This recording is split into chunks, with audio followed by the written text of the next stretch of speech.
You don't need a cape just to help someone win. Do something simple, do something true. Make a sandwich for a friend, hold the door for someone too. Facts still matter, it starts with you. Check on your neighbor, share what you can do. One small action turns into a wave. Do something today, be the change that you crave. Facts still matter, it starts with you. Facts still matter, it starts with you.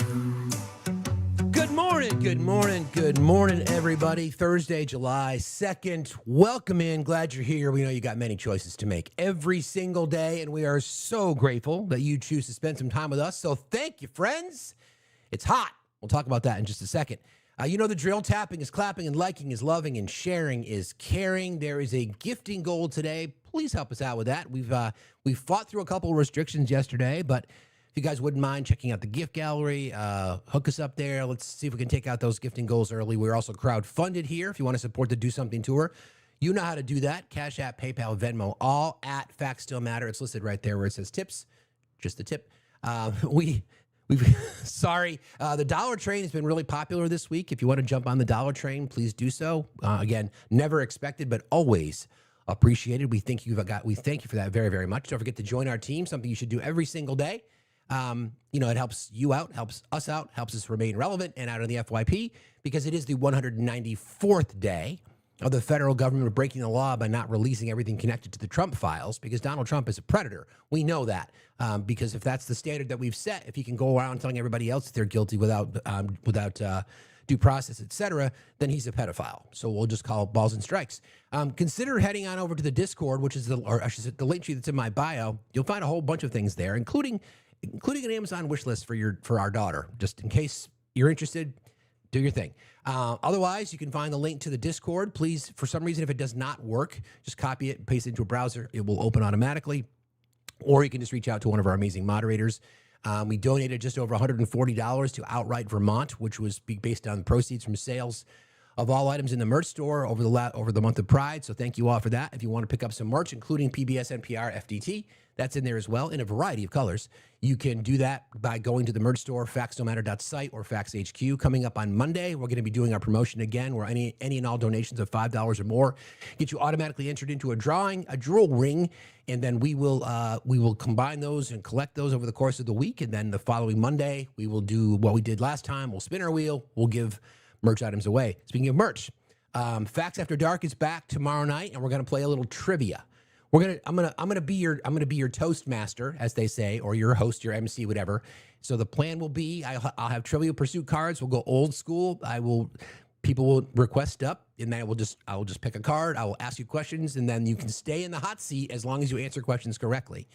If not, you're kicked, and then the person who wins the person who answers the most questions consecutively, or the most questions in general, by the end of the night, that person will do the same. They'll be able to go to the merch store, pick out any item they'd like, and that will be on yours truly. So thank you for that.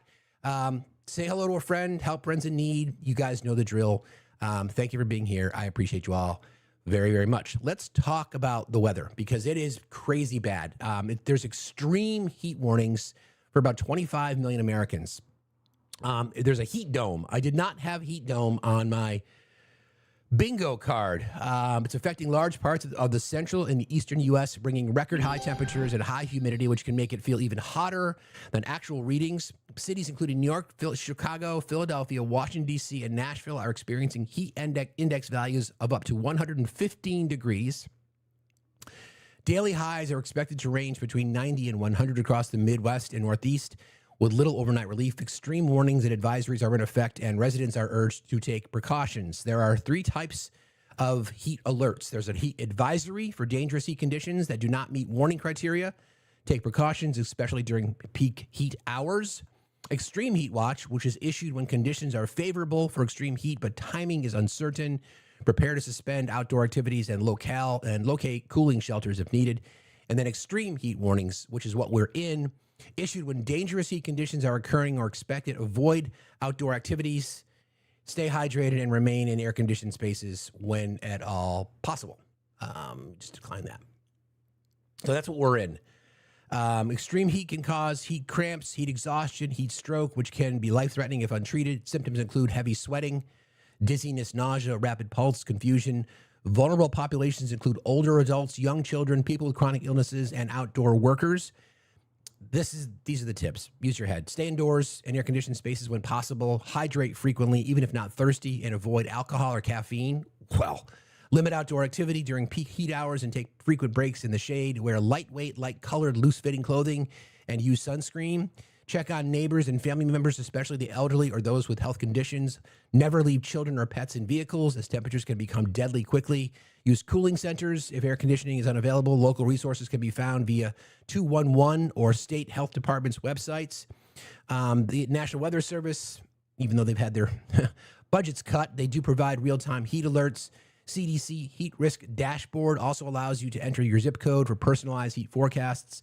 Ready.gov and heat.gov are available. So please just take it seriously. I mean, it's nuts. I mean, I know people in the Southeast and in the Midwest and parts of Texas and the desert Southwest are like, yeah, whatever, we're used to this shit. But people in the Northeast are not, and it's the humidity, right? It's like, you walk outside and you immediately start to sweat. I took the dog for a walk this morning at like 4:30. So he could get his walk in today because right now he's laying in the kitchen. There's like one corner of my house that does not really get any sun. It's usually pretty cool. And that's where he is. he's just splayed out on the floor. So please just be mindful and just don't take your pets. I mean, basically, just don't take them with you. Leave them at home and be safe. So welcome in, friends. Really, really glad you're here. So obviously, we're going to talk about this today because this is what an actual patriot looks like. And I'm going to talk about the details. There's a deadline today for Todd Blanche to respond to a judge's order regarding releasing more documents pertaining to the Epstein files because Donald Trump, the twice impeached, four-time indicted, sexually abusing fraudster, convicted felon, named on a list predator, pedophile. He is that because if he can go on the record by telling Barack Obama that he's guilty, then we can do the same. So there is that. So yeah. All right. I know. Poor Kipper. Exactly. Exactly. Right, Hector? See how he's going to wiggle around this one. I don't know. So I want to talk about this first, and then I was curious, to be honest, how supporters of the president were going to respond to this, and I was not surprised, disappointed, saying that this person should be tried for treason and executed. And I'm thinking to myself, really? So if all we've heard for years for those defenders of the Second Amendment was that, even though they don't understand it, that it was written to give citizens the ability to rise up against a tyrannical government. Now, I understand that he's an active duty military, and I understand we'll talk about the potential UCMJ violations, but for them to go out just immediately and say that, just because this person was speaking out against this administration, because don't forget, he took an oath to preserve, protect, and defend the Constitution against all enemies, foreign and domestic, right? So it's a major. Yeah, so let me just give you the story. Active duty U.S. Air Force Major Jason Watson was arrested yesterday after participating in a protest on the steps of the U.S. Capitol calling for the impeachment of President Trump. According to reports, this is from the AP, Watson spoke at a press conference organized by advocacy groups before remaining on the Capitol steps holding a sign calling for Trump's impeachment. He argued that the administration had committed constitutional violations, including alleged violations of the War Powers Clause, and urged Congress to impeach and remove both President Trump and Vice President J.D. Vance. After the accompanying members of Congress, Al Green, left the area, Capitol Police instructed Watson to stop demonstrating. When he refused, he was arrested. Police indicated the arrest was for demonstrating in a restricted area of the Capitol grounds where protests are prohibited without the required authorization, not simply because of the content of his speech. Because Watson is on active duty, he may also face military consequences separate from the civilian arrest. The military places limits on partisan political activities by active duty personnel under the UCMJ, Uniform Code of Military Justice, and by Department of Defense regulations governing political activity by service members. Those rules do not prohibit service members from all political speech, but they do impose stricter restrictions than apply to civilians, particularly when members act in uniform, appear to speak in an official capacity, or engage in certain partisan political activities.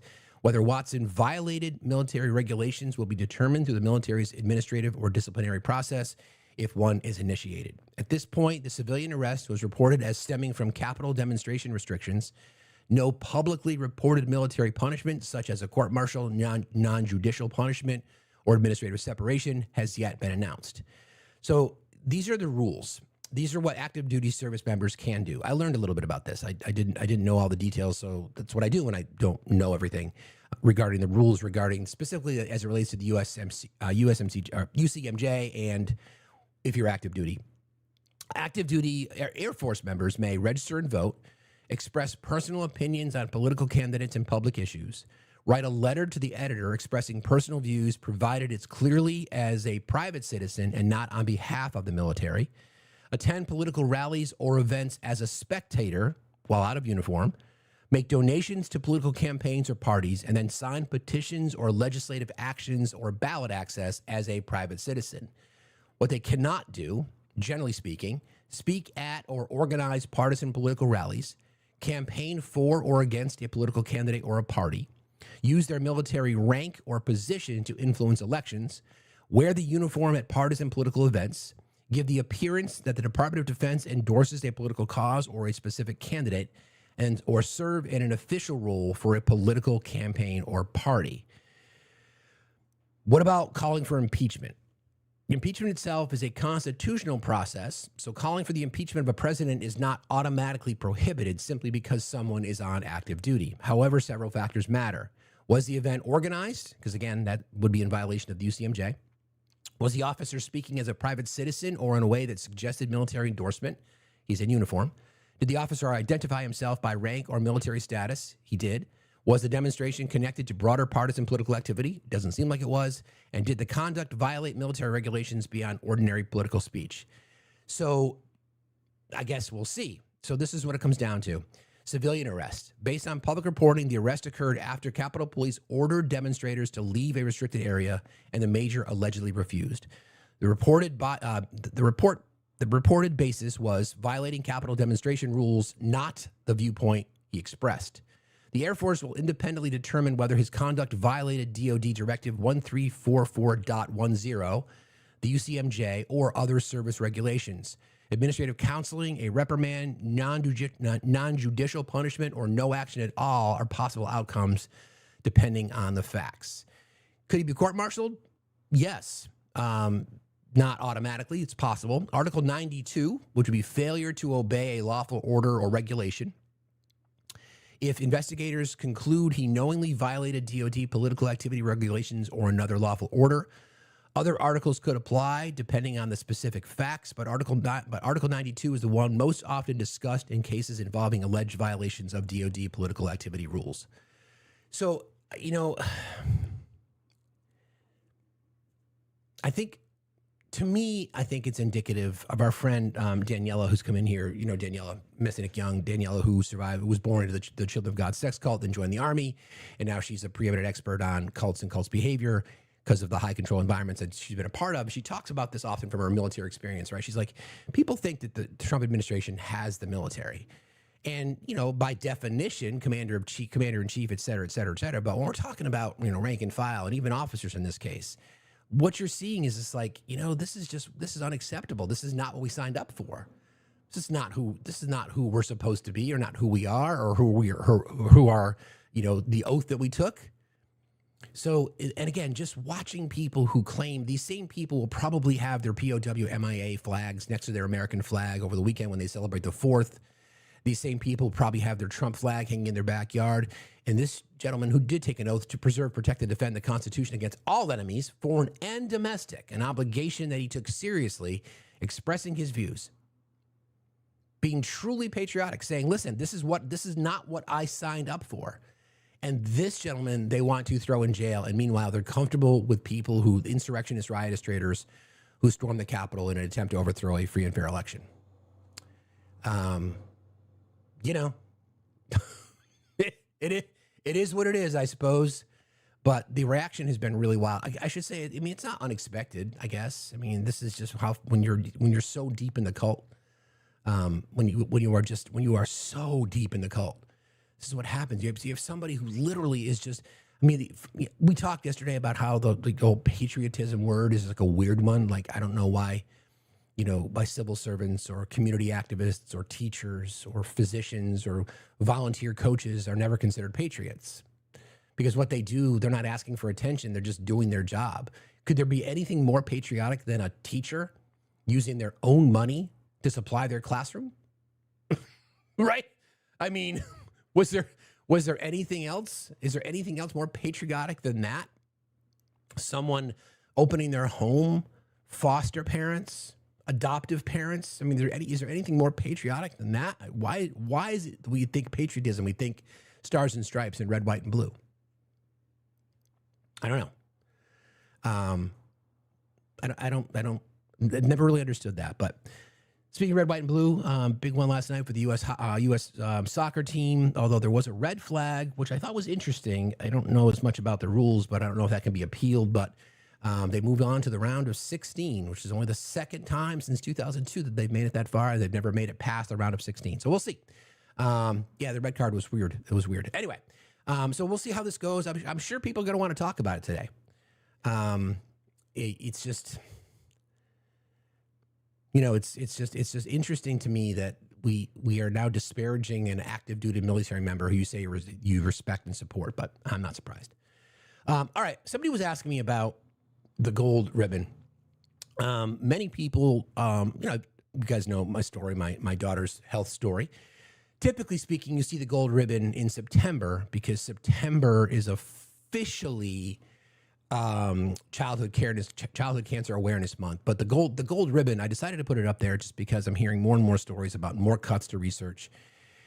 So it's a rallying cry for cancer awareness in general. And I wanted to let me just give you a little bit of history. The gold ribbon specifically represents childhood cancer, encompassing all types of cancers that affect children and adolescents. Gold was chosen because it's a precious metal symbolizing the value and importance of children's lives. This ribbon serves as a unifying emblem for families, healthcare providers, and supporters to raise awareness, honor young patients, and advocate for research and treatment. The gold ribbon was adopted around 20 years ago by the Candlelighters Childhood Cancer Foundation, or CCCF, now known as the American Childhood Cancer Organization, or ACCO.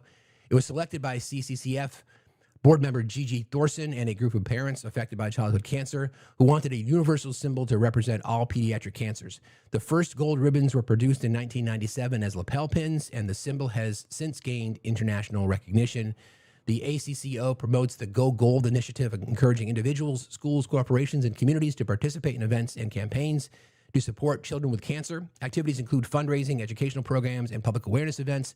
September is recognized as Childhood Cancer Awareness Month, during which gold ribbons are prominently displayed to highlight the need for research, early detection, and support for affected families. So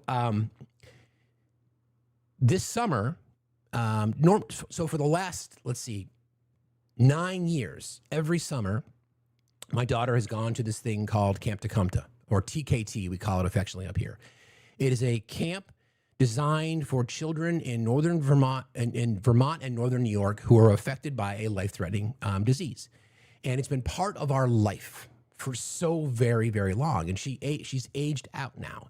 You can no longer attend if you're older than 17. So the last summer was her last summer. I'll make it through this, I promise. You have to take a year off, and then you can come back and be what's referred to as a CIT, a counselor in training.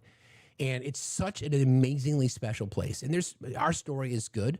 Our story, is still an ongoing story, because when you're diagnosed with cancer twice and you beat it twice, it's always in the back of my mind every single day. Hers as well, our entire family.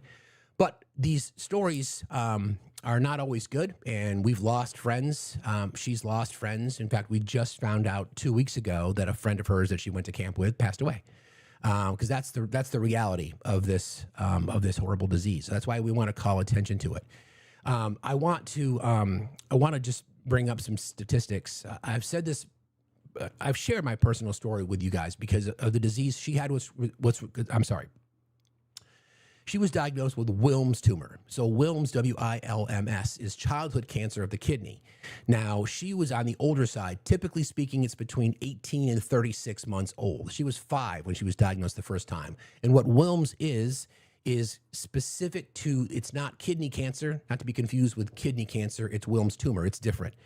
Anyway, diagnosed the first time, had her kidney removed, went through chemotherapy. We were a year to the day for her oncology checkup. Everything had been clear. They saw something else. It was much worse the next time. It wrapped itself around her vena cava and her abdomen, and they gave her 50-50. So at that point, so when you're told 50-50 chance for your kid to survive, that puts life into perspective. Anyway, much more significant radiation therapy, chemotherapy, inpatient stay, et cetera, et cetera, et cetera. I am happy to report that she's healthy, but it's always in the back of your brain. The reason I share that story is because her cancer was unique for 2 reasons. 1, because of her age, and 2, because it recurred.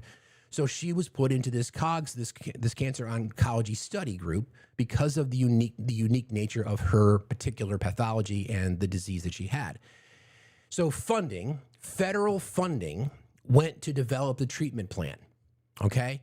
And we know through the OBBA that federal funding specifically for pediatric cancer has been cut. So I think about under perfect conditions, my daughter and children of other families that I'm sure are affected out there, my daughter's life was saved because of cancer research. And when you're given a 50-50 shot under those conditions, imagine what it's like when when funding has been removed. I share all that because in general, childhood cancer, pediatric cancer, only receives about 4% of a cancer research budget. Every single form of cancer is horrible, and I am not diminishing it in any regard. Please understand that. I think you all know me well enough to know that I'm not diminishing anybody's plight. But childhood cancer, all forms of childhood cancer, whether it be leukemia, whether it be Wilms, neuroblastoma, whatever it might be, only gets 4% of all research dollars. Breast cancer gets hundreds of millions annually, and it should. Lung cancer, prostate cancer, colorectal cancer, they all get significantly more funding. They all should get a lot of funding. Why does childhood cancer receive less? You guys would be not surprised to say, well, it doesn't happen as much. Therefore, insurance companies won't necessarily either insure treatment programs. I can do an entire show, like literally fighting with insurance companies for hours on the phone saying, this is what the doctors are prescribing for this treatment plan. Do you understand? Her cancer is rare. That's why we have to use this particular treatment. Well, we can't pay for that. Okay, well, so anyway, I don't recommend that for anybody. I always say advocate for your patients. But the reasons are largely structural rather than a judgment about importance. There are far fewer cases, around 17,000 to 18,000 children each year diagnosed with cancer compared to nearly 2 million adults. So there's a smaller commercial market. Pharmaceutical companies generally invest where larger patient populations exist, creating fewer financial incentives for pediatric drug development. Different biology. Childhood cancers are biologically distinct from adult cancers, so adult treatments often cannot simply be adapted. And then small clinical trials, because pediatric cancers are rare. Research studies require collaboration across many hospitals and are often more difficult and expensive to conduct. So, cancer is the leading disease-related cause of death among U.S. children. Another argument for universal health care. So if pharmaceutical companies are not willing to spend the money on research because the cases are significantly fewer, which is true by definition, but only 4% of the investment in research goes to support childhood cancer, another argument for universal health care. So thank you for letting me take you down that road. That's what the gold ribbon signifies. I appreciate you.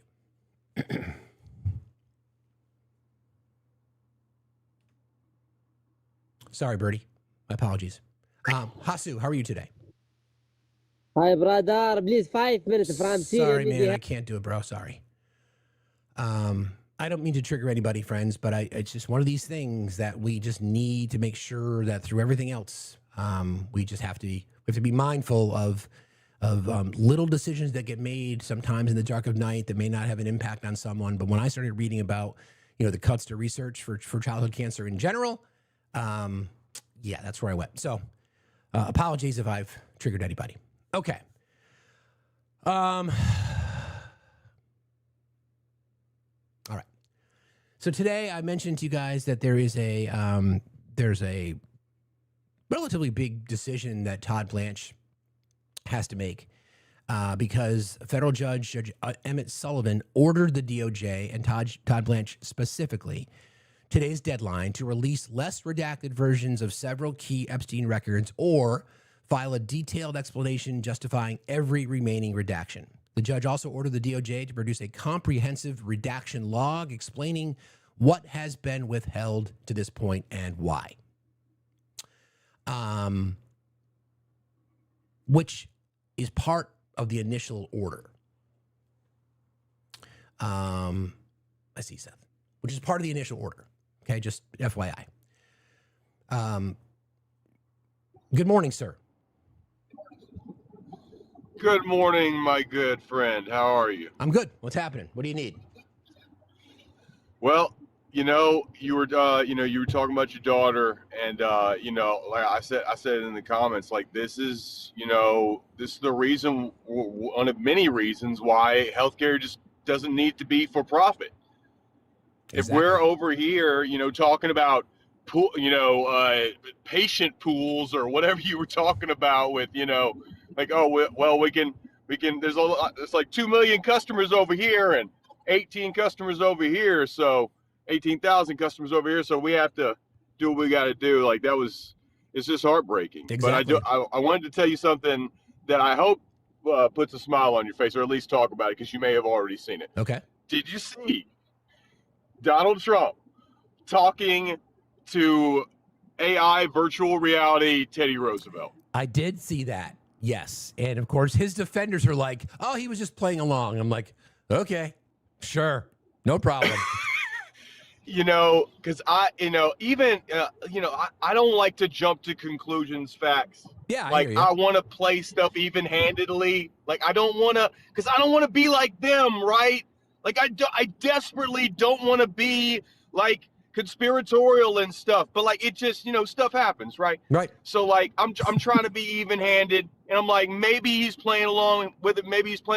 Then my girlfriend points out to me that Teddy Roosevelt's script is on a teleprompter. I know. Up top, you can see it scroll down. And so when Trump goes, I really appreciate those words. Those were great words. You're just like, it's in the script. You're not. And so you really have to wonder, like, he may not have known, and, if in a couple of months, or if, he goes into that 107-degree heat and he croaks because he said he can do anything, then I guess we'll know what was really going on with him and Teddy. That's probably true. Like you seeing ghosts, literally. Yeah. But man, unbelievable stuff. I mean, it's the gift that keeps on giving. It is, my dude. It Truly. is. Thanks for your Christmas kind words. in July. I appreciate you, brother. Thanks for jumping in today. Talk to you later. Of course you will. Be good. All right, buddy. See ya. Later. It's a good point. Shifty said, I hate to be a downer, but this judge's order will be defied. The remaining files are never coming out while this man is alive and in power. Honestly, we aren't sure that the remaining files weren't tossed into a fireplace. Thank you, Shifty, for your 20 on YouTube. Super chats are a good way to donate to the channel as well. Appreciate you guys. Okay, let me bring a couple other people up here, and then we've got more to cover. I want to get into that story a little bit more, but as you know, we also like to take guests. Good morning, Frank. How are you today? Policy with the primary driver and Frank? military service? Hello. Okay. Oh, I don't know what Frank was doing. Okay.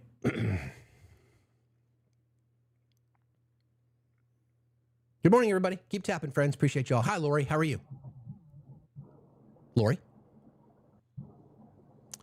Lori going once? Okay.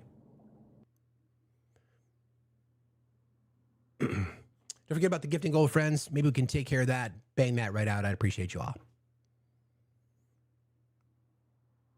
Good morning, Enterprise. Live long and prosper. How are you today? Excellent. Well done on that. Well done. Well done. Not a lot of people get that. I'm proud of you for that. Good job. in Klingon, we would say kapla. There you go. I like that even better. What's on your mind today? I'm actually wearing my Air Force hat even more prouder than I've ever worn it before. There you go. Security Forces member here, United States Air Force. And those blues, whether I couldn't stand wearing them, but I am even more proud that they're hanging in my closet right now after that gentleman did what he did. We have core values in the Air Force, integrity, service before self, and excellence in all we do. And I've never seen them on full display than that man in uniform say, you know what, this is wrong. I understand I have a duty, I'm in uniform, but this must be called out. And I believe in those core values. And the first one that I mentioned, integrity, was on full display with that gentleman. Now, I understand he'll have to face the punishments, but that's what we do. We're not afraid to face any type of discipline or reprimand. We'll stand up there and we'll take it because we know what we're doing. And trust me, we know the UCMJ tells us that we don't have to follow any orders that we may believe unconstitutional and unjust. We know this. So, meanwhile, to lighten up the mood, I want to remind you what the president said just I think it was yesterday or the day before. You know who Theodore Roosevelt was, right? Yeah, we were just talking about Teddy. We sure do. Now, I don't know if he was immortal. I mean, I've watched the show Highlander when I was a kid. I thought it was a great TV show. Totally but is he still around? I don't think so. No, I don't think he's around anymore. So how are we having communications with this great president?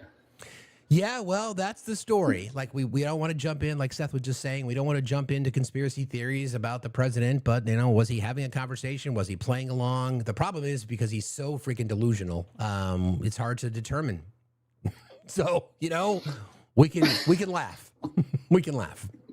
Yes, but it's I almost want to cry because there are people that, I remember during the campaign against Biden that he was saying that, what was it? One of the Kennedys were going to come back. Yeah. And they were standing up on the bridge. Totally. Yep. Remember that? I do. Yep. So meanwhile, as we see the president literally decaying in the White House from his hands to his ankles, Americans are being unalived in the streets. We can't afford food. We can't afford health care. We still have unaliveds in schools. We have cuts to WIC. We don't want to feed children. We have cuts to food stamps. We have cuts to everything we can possibly cut. But meanwhile, we are building the Arc de Trump. We are building a ballroom. We are watching the president roll out a $400 billion taxpayer. You paid for that jet. We are watching the president just release his enrichment files, which he has made for what, $4 billion? 2.2. 2.2. Oh, excuse me, I exaggerated. We'll give it a week. It'll be $4 billion by the end of the week. Don't worry, because that's how things roll. America, conservatives, and you're supposed to be the key word conserve. Where are we conserving? Exactly. Thanks for jumping in today, Enterprise. No problem. Appreciate being here. Have a good day. Be safe out there. So it's obviously valid point. We're going to talk about the financial disclosure a little bit more because people are trying to defend it like crazy. I'm sure we've already seen people like Johnny Utah, for example. Johnny Utah thinks it's great that the president's enriching himself because Johnny Utah is a trader as well. Anyway, back to this. The judge's ruling today. Judge also ordered the DOJ to produce a comprehensive redaction log explaining what has been withheld and why. The documents at issue include, according to the court order, the DOJ must address redactions involving 8 email exchanges whose senders or recipients' names remain hidden, a draft 2007 federal indictment that contains redacted names of alleged co-conspirators, FBI interview summaries over 302 reports, a 2019 email discussing alleged co-conspirators, and then other investigative records that critics argue were importantly or improperly, I should say, withheld. Judge Sullivan rejected the DOJ's argument that requests should simply use the Freedom of Information Act. Instead, he ruled that the lawsuit under the Epstein Files Transparency Act could proceed, increasing pressure on the department to justify its secrecy. There's no need for a FOIA request because there's a law. Apparently, no new client list has been released despite extensive online speculation. No verified new Epstein client list has been made public. No new criminal charges, or any criminal charges, at least here, against previously unnamed high-profile individuals have been announced. Being mentioned in Epstein's records does not by itself establish criminal conduct. Investigative files often contain names of witnesses, business contacts, victims, investigators, or other people mentioned during the investigation. Separately, the House investigation is continuing. Billionaire Leon Black has been subpoenaed after declining to answer certain questions during committee testimony about his relationship with Epstein, and then non-disclosure agreements. Then he's denied knowing or participating in Epstein's criminal conduct. Key thing to watch is whether the DOJ complies. So we'll see what happens. The DOJ's releases have had as many names that were not, the 2026 releases so far have had many names that were not previously publicly linked to Epstein. Some new names that have shown up would be Anil Ambani, emails discussing business matters and efforts to arrange meetings with Trump administration officials. Catherine Rumler, extensive emails, meetings, and gifts exchange over several years. William Elkus, correspondence extending into 2016. Charlie Rose, records suggesting Epstein recommended potential job candidates for his television show. Sarah Ferguson, additional emails and financial interactions following Epstein's 2008 conviction. And Leon Black, continuing congressional scrutiny of his financial relationships with Epstein. Emmett Sullivan ordered, again, the DOJ to release either less redacted versions of several categories of records or provide a detailed legal justification for each remaining redaction. The order, again, covers at least 8 email chains, FBI interview reports, portions of a draft of a federal indictment identifying alleged associates, a 2019 internal email. Again, I'm going to go back to that one. The federal indictment. So the federal indictment was hook, line, and sinker. Epstein was going to jail for 30 years because the feds had names. They had all these alleged associates. They had the full indictment. That's when Alex Acosta and I forget the other gentleman's name, Jay Lefkowitz, who was Epstein's attorney at the time, sort of stepped in. They renegotiated the deal. He got that sweetheart deal, and then the non-prosecution agreement and those unindicted co-conspirators' names were redacted. They weren't made public, so that's what they have.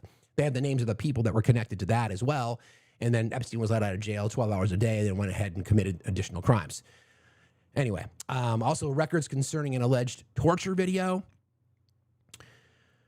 A document-by-document redaction log explaining why information remains withheld. The judge did not order the release of every remaining Epstein record. Rather, he required the government either to disclose more information or justify why it cannot. So today's a big day. You know, I don't know what he's going to do. We'll watch it. We'll see if there's a statement that comes out from the DOJ. Let me just check now real quick.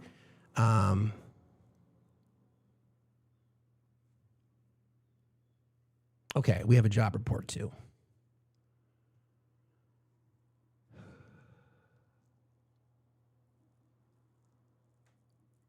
All right.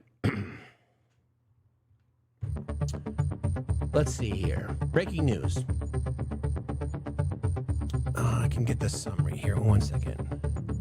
Both total non-farm payroll employment, 57,000 jobs added, and the unemployment rate of 4.2% changed little in June. The U.S. Bureau of Labor Statistics reported today employment continued to trend up in professional and business services, social assistance, and healthcare. Leisure and hospitality lost jobs. Total farm non-payroll changed little.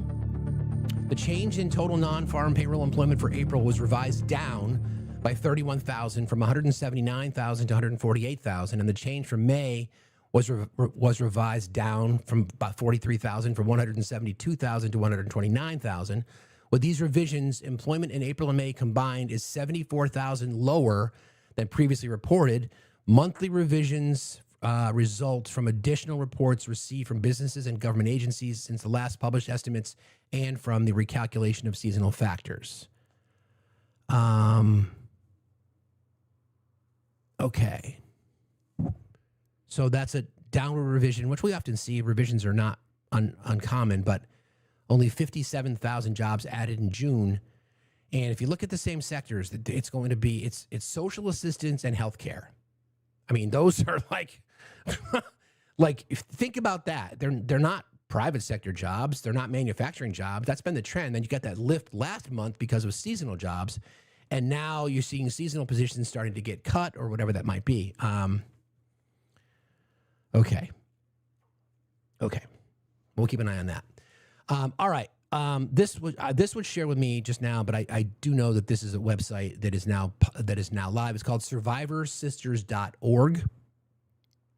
By survivors, for survivors. This site tells the documented fact-based story of Jeffrey Epstein's network of abuse from the FBI's first report in 1996 to the fight for accountability that continues Today, it is a resource for survivors, advocates, and anyone seeking the truth.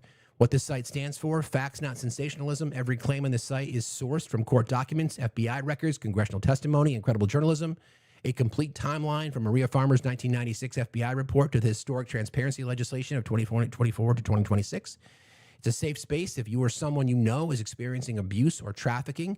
This site connects you with immediate confidential help, and it's survivor-led, built by those who lived it. We believe survivors. We stand with survivors. We fight for survivors. This is a quote from Maria Farmer. I reported what happened to me and my sister to the FBI. I reported it to the NYPD. Nobody helped us. They knew. They all knew, and they did nothing. Artist Maria Farmer and her younger sister Annie were among the first known victims of J.E. and Ghislaine Maxwell. In 1996, Maria reported the abuse to the FBI and to the NYPD. Her reports were not acted upon. For over 2 decades, they were silenced. Maria's bravery and her persistence over decades helped lay the groundwork for the investigations and prosecutions that eventually followed. Her story is the starting point for the timeline. I will let you guys kind of navigate. Let me see if I can. Sure. Okay. Palm Beach, Epstein's network expands significantly in the Palm Beach area between 2002 and 2006. A local police investigation begins after a parent reports her 14-year-old daughter was recruited to Epstein's mansion. Palm Beach Police Detective Joseph Ricari documents over 36 victims. The Palm Beach Police Department forwards the case to the FBI. Palm Beach Police Department opens a formal investigation to Jeffrey Epstein in March of 2005. Detective Joseph Ricari conducts undercover operations and interviews with victims. The investigation documents a systemic pattern of recruitment and abuse of underage girls. In September 2007, the then U.S. Attorney Alex Acosta signs a secret federal non-prosecution agreement with Epstein's attorneys in September 2007, resolving the federal investigation without a federal trial. The deal routes Epstein's resolution through state court rather than federal court. It grants immunity from federal charges to Epstein and unnamed co-conspirators, which, again, part of the document release that's expected today, based on a judge's order, has names of those allegations of those potential co-conspirators. Victims are not notified. A violation of the DOJ's own Office of Professional Responsibility later confirms, finding that the government failed to treat victims with forthrightness and sensitivity.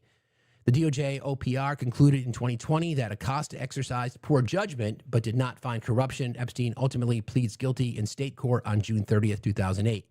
In June of 2008, he pleads guilty, is sentenced to 18 months, serves 13. Under the lenient terms of the secret NPA, he's registered as a Tier 1 sex offender, the lowest level, despite the scope of his crimes. Victims, including Virginia Roberts Dufresne, call the arrangements a sweetheart deal. 2008 to 2018, victims fight the NPA in court. Victim advocates Paul Castle and Brad Edwards file a motion arguing the secret NPA violated the Crime Victims' Rights Act, or CVRA. The legal fight drags on for a decade. Epstein continues traveling internationally, maintaining relationships with powerful figures, and reportedly continues offending. November the 28th of 2018, the Miami Herald publishes Perversion of Justice. The Miami Herald publishes a landmark multi-part series beginning November the 28th, 2018, documenting the full scope of Epstein's crimes, the secret NPA, and the systemic failure of law enforcement. The series, which drew on interviews with over 80 victims over 3 years, breaks the story open for a new national reckoning and is credited with directly triggering the SDNY's 2019 federal investigation and arrest. July 6, 2019, Epstein arrested by federal authorities. He's arrested at Teterboro Airport in New Jersey upon his return from Paris. The SDNY charges him with 1 count of sex trafficking of minors and 1 count of sex trafficking conspiracy. Federal agents raid his Manhattan townhouse and discover thousands of photographs of naked women and girls. On August 10th, 2019, he passes away in federal custody. He's found unalived in his cell at the Metropolitan Correctional Center in New York City. The NYC chief medical examiner rules that the death by self-unaliving, by hanging specifically. The DOJ Inspector General's subsequent investigation finds, quote, numerous and serious failures by MCC staff. Guards falsified required check logs and left Epstein unobserved for hours. The OIG also finds that nearly all surveillance cameras in and around Epstein's housing unit were not recording at the time of his death due to a longstanding system deficiency. Not a targeted malfunction. The OIG finds no evidence of criminality in connection with the death. 2 guards are later charged with falsifying records. Co-conspirators remain at large. July 12th, 2019, Alex Acosta resigns. Okay. I need your help, guys, to tap like crazy. I'm doing my best to try to navigate this through TikTok speech, but I need your help. You guys could tap like crazy. It looks like gifting just got suspended, but I could really ask you guys to comment, to share, to repost, to do all the things necessary to help us get relevant on the FYP. If gifting is not suspended, please consider gifting. I'd appreciate that very, very much. 6 days after J.E.'s arrest, Labor Secretary Alex Acosta, who was appointed by Donald Trump in his first administration to be the Labor Secretary, by the way, the former federal prosecutor who negotiated the secret NPA, announces his resignation on July 12, 2019, and amid intense bipartisan public and congressional pressure. At a press conference earlier that week, Acosta had defended the NPA and suggested that Jeffrey had been considered an intelligence asset, a claim that he did not substantiate, in which the DOJ's OPR, Office of Professional Review, later review found no evidence to support. July 2nd, 2020, Maxwell, Epstein's longtime associate and alleged primary recruiter of victims, is arrested by FBI agents at her estate in Bedford, New Hampshire. She is charged with trafficking of minors, enticement of minors, and perjury. She had been hiding for over a year. In August of 2021, the Epstein Victim Compensation Fund was closed. Epstein Victims Compensation Program established by the Epstein estate closes in August 2021 after distributing approximately $121 million to roughly 150 eligible claimants out of approximately 225 total claims processed. Many survivors and advocates criticize the fund as a settlement mechanism designed to limit further civil litigation against named co-conspirators and financial institutions that facilitated Epstein's wealth. November 2021, Maxwell trial begins. Ghislaine Maxwell stands trial in federal court in Manhattan. 4 survivors, Jane, Kate, Caroline, and Annie Farmer, testify about abuse they suffered at the hands of Maxwell and J.E. The trial provides a landmark public airing of the abuse network's inner workings. December 29th, 2021. She's found guilty. Federal jury finds her guilty on 5 of 6 counts, including the most serious, trafficking of a minor. Prosecutors prove she groomed and trafficked underage girls for J.E. over a decade. She faces a maximum of 65 years in prison. June 28th, 2022, she's sentenced to 20 years. Judge Allison Nathan sentenced her to 20 years in federal prison. At sentencing, survivor Annie Farmer delivers a powerful victim impact statement calling for continued accountability for those who enabled and protected Epstein's network. Now, I want to pause there briefly because don't forget, Kash Patel famously said that Epstein only trafficked girls to himself. So that is one example of perjury. I'm never going to let that piece go. He was asked by Senator Kennedy, who did you traffic to? Kash's response to himself. Obviously, we know that is not true because of the testimony of these survivors during Ghislaine Maxwell's hearing, for one, that convicted her. So the DOJ likes to use the word credible. Well, if it's credible enough to convict her, then it's credible enough to assume that others are also guilty. And by the way, Kash, you lied. Between 2022 and 2023, an unsealing battle in federal court. Beginning in late 2022, Judge Loretta Preska and the SDNY oversees a piecemeal document-by-document unsealing process for materials from the Virginia Dufresne versus Ghislaine Maxwell civil case. Named parties and anonymous Jane Doe's appealed to the Second Circuit to keep records sealed, citing privacy and safety concerns. The Second Circuit issues a partial affirmance, allowing some materials to be unsealed while protecting others. The process is not a single ruling, but a multi-year legal battle over access to depositions, motions, and exhibits, potentially naming over 150 individuals. The district court notes that some records will remain sealed to protect the identities of abuse survivors and minors. Again, this goes back to 2022 to 2023. January 3rd, 2024, the first tranche of Epstein documents are unsealed. Following Judge Preska's December 18th, 2023 order, the first tranche of sealed documents from the Dufresne Maxwell civil case is released on January 3rd, 2024. The records, court filings, depositions, motions, and exhibits include names of over 150 individuals in various capacities: victims, witnesses, employees, and associates. Prominent names reported in coverage include Prince Andrew, Alan Dershowitz, Bill Richardson, Bill Clinton, and Donald Trump, and others. Reporters and legal experts emphasize that appearing in the documents does not by itself imply wrongdoing. Context varies significantly by individual. Additional tranches are released on a rolling basis throughout 2024. March of 2024, survivors testified before Congress. Survivors, including Maria Farmer and Virginia Dufresne, advocates testify before congressional committees examining the failures of federal law enforcement in the Epstein case. Lawmakers demand accountability from the FBI and the DOJ for why the 1996 report and subsequent complaints were not acted upon. In December of 2024, additional unsealed documents and depositions from the Maxwell case are released, revealing that further details about the network's operation and the identities of those who participated in or were aware of the abuse. Advocacy groups push for criminal referrals of named individuals. I just want to do something real quick here. What's on my mind? I'm going to continue reading through this, guys, because we have to. Because, like I said, today is a big day.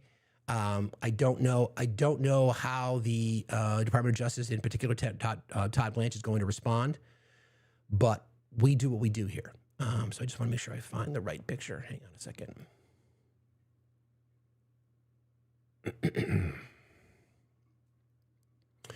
Everybody keep tapping, please. I appreciate you all very much.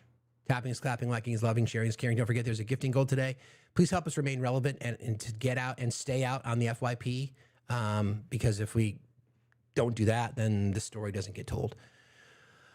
Okay, December 2024, additional unsealed documents and depositions from the Maxwell case are released, revealing further details about the network's operation and the identities of those who participated in or were aware of the abuse. Advocacy groups push for criminal referrals of named individuals. February of 2025, Stop CSAM Act was enhanced through enhanced enforcement.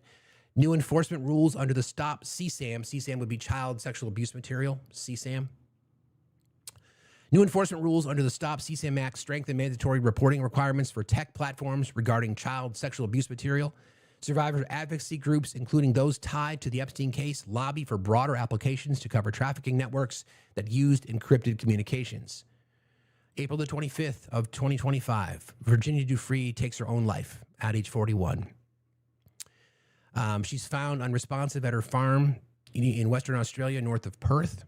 Dufresne had been at the center of civil litigation that unsealed thousands of documents related to Epstein's network, filed suits against Ghislaine Maxwell and Prince Andrew, and spent over a decade publicly fighting for justice for herself and other survivors. Her death is mourned by the global survivor community and renews calls for the legislation that will later be named in her honor, Virginia's Law. In the wake of her passing, Virginia's brother Sky Roberts and sister-in-law Amanda Roberts became fierce advocates, carrying her voice forward, speaking at the Capitol press conference, introducing Virginia's Law, attending the 2026 State of the Union as congressional guests, and testifying at the West Palm Beach congressional hearing, ensuring that Virginia's fight for justice continues even after her death. In June of 2025, Trafficking Survivors Relief and Transparency Act introduced. Bipartisan legislation is introduced in Congress to require greater transparency in federal prosecutions involving sex trafficking, mandate victim notification in any non-prosecution agreement, and establish an independent oversight body to review cases where NPA's deals were made, directly inspired by the Epstein NPA scandal. July through August of last year, Ghislaine Maxwell subpoenaed for congressional deposition. House Oversight Committee issues a subpoena to Maxwell, Epstein's convicted co-conspirator, now serving a 20-year sentence, to sit for a deposition at the federal prison where she is incarcerated.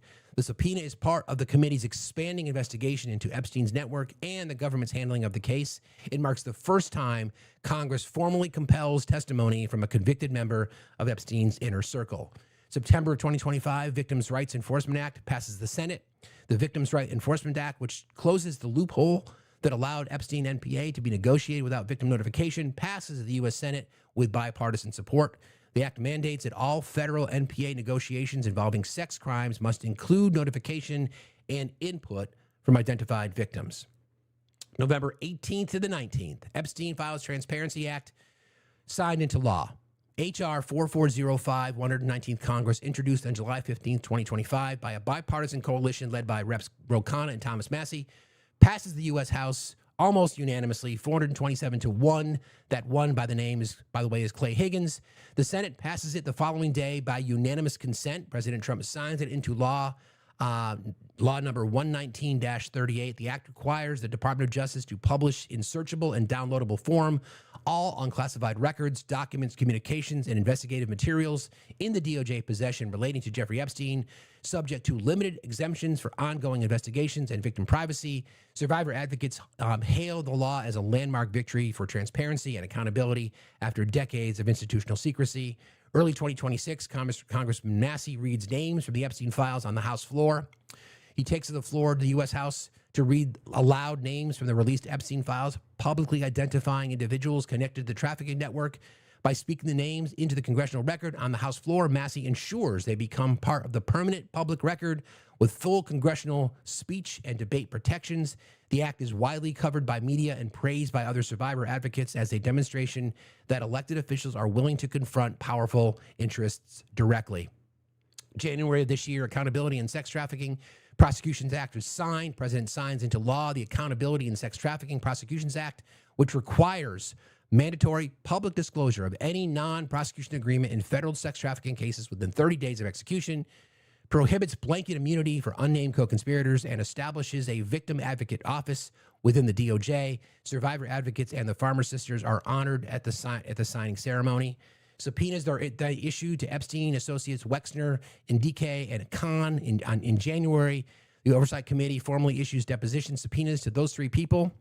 Then we get Maxwell invoking the Fifth in her deposition. Then we get the Epstein survivors confront AG Pam Bondi at her hearing on February the 11th. Several Jeffrey Epstein survivors attend a highly contentious House Judiciary Committee hearing on Capitol Hill, where Attorney General Pam Bondi testifies on DOJ oversight. The hearing is dominated by questions about the Justice Department's handling of the files, redactions that expose survivors' identities, and the lack of accountability for co-conspirators. Survivors and family members present in the hearing room include Teresa Helm, Jess Michaels, Laura Bloom McGee, Danny Bensky, Liz Stein, Miranda Lacerda, Sky and Amanda Roberts, family of the late Virginia Giuffre, Charlene Lund, and Lisa Phillips. During the hearing, Bondi tells the survivors she is deeply sorry for their suffering, but when Rep. Pramila Jayapal presses her to turn around and apologize directly to the survivors, Bondi refuses and calls the request theatrics. House Judiciary Democrats later issue a statement criticizing Bondi for refusing to look survivors in the eye and for the DOJ's role in leaking their private information. The hearing is described by media as combative, emotional, and a turning point in survivors' demands for direct government accountability. Virginia law then becomes introduced at a Capitol Hill press conference on February the 10th. Les Wexner then deposed by House Oversight Committee. Epstein survivors attend the State of the Union as congressional guests on February the 24th. March 11th, estate co-executors Khan and Indike deposed under oath. Spring of this year, Sarah Kellen testifies, provides new names of alleged abusers. Sarah Kellen, Epstein's former longtime assistant, who was named as co-conspirator in the 2007 non-prosecution agreement, testifies before the House Oversight Committee. During her testimony, Kellen provides 3 previously unknown names of alleged abusers, which the committee forwards to the Department of Justice for further investigation. She also details instances involving figures including former Miami Beach Mayor Philip Levine and celebrity hairstylist Frederic Fekkai. Kellen had long been alleged to play a scheduling and recruitment role with Epstein's operation. Leslie Groff then called to testify for closed-door transcribed interviews. Epstein's former executive assistant, who was also named as a co-conspirator in 2007, called by the House for a closed-door transcribed interview. Groff managed schedules and logistics with Epstein's office for years, and the committee presses her on her inner workings of his operation and her knowledge of activities. Bill Clinton called to testify in the spring, also Hillary Clinton. Additional high-profile figures lined up for testimony, including former Bill Gates, he's done that. Former Attorney General Pam Bondi, she's done that. Former Goldman Sachs Chief Counsel Catherine Rumler, billionaire Leon Black. Epstein survivors testify before the New York State before the New York State Senate in Albany on May 4th. Survivors fight for justice congressional hearing in Palm Beach on May 12th.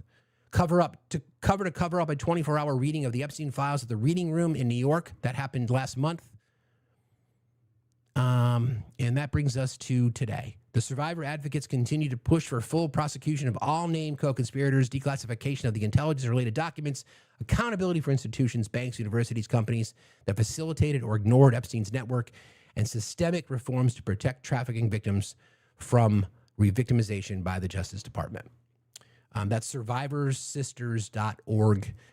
Pretty comprehensive timeline going back to the original claims made by Maria Farmer in 1996 that was ignored by rich and powerful men. So there's that. Thank you for indulging me there, friends. Appreciate you. 194 days. And all we hear is it's not credible. Well, it is credible. And the reason that I say that is because if the President of the United States can say this. From your perspective, who should the DOJ target as part of their investigation? What specific figures in the Obama administration? Well, based on what I read, and I read pretty much what you read, it would be President Obama. He started it. And Biden was there with him, and Comey was there, and Clapper. The whole group was there. Brennan, they were all there in a room. Right here. This was the room. Okay. This is much more beautiful than it was then, but that's okay. If you look at those papers, they have them stone cold, and it was President Obama. It wasn't lots of people all over the place. It was them too. But the leader of the gang was President Obama, Barack Hussein Obama. Have you heard of him? And except for the fact that he gets shielded by the press for his entire life, that's the one they... Look, he's guilty. He's guilty. It's not a... he's guilty. It's not a question. You know, I like to say... Okay, so he's guilty, apparently. So, President Trump, twice impeached, 4-time indicted, sexually abusing fraudster, convicted felon, name on a list, predator, pedophile, because if that's the standard that we are now setting, that you can just say whatever you want. No evidence, by the way, connecting Barack Obama to any of the crimes that you allege, but lots of evidence connecting you to the crimes that you did. So there you go. Anyway. All right. A few other things I wanted to address today, but thank you for being here, guys. I appreciate you. So we got the BLS job numbers, just in general, to summarize, both total non-farm payroll employment and 57,000 jobs added, unemployment rate at 4.2%.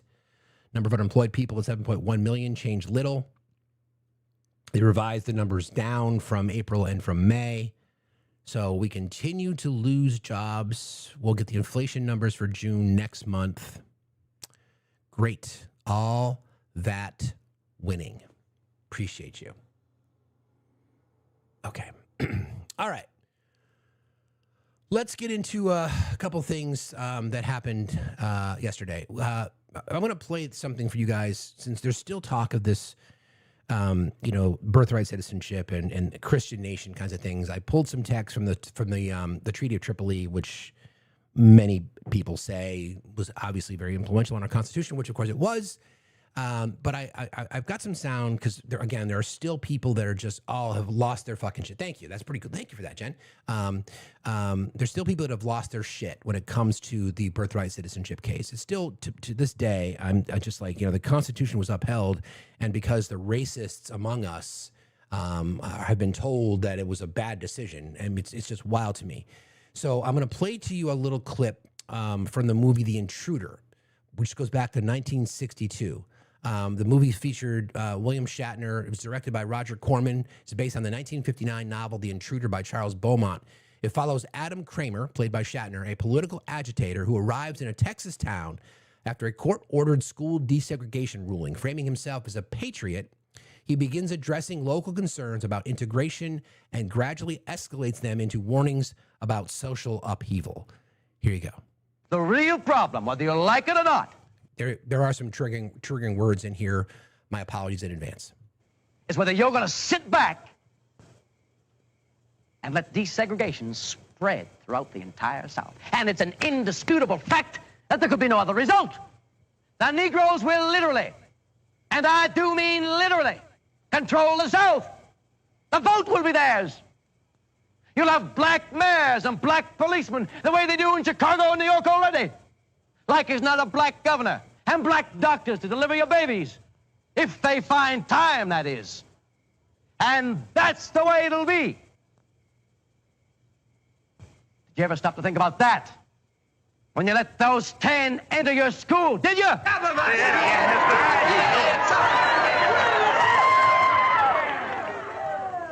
let me ask you. Do you people want niggers taking over? No! And are you willing to fight this thing down to the last ditch and keep fighting until it's over? Then I'm willing to fight with you. Why, Mr. Kramer? Why? Because I'm an American, sir, and I love my country.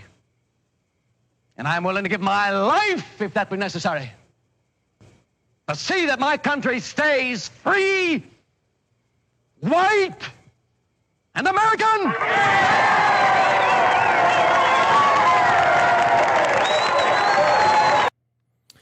To catch that last line, free, white, and American, that, again, apologize for the triggering language in there, but that's from a movie called The Intruder from 1962.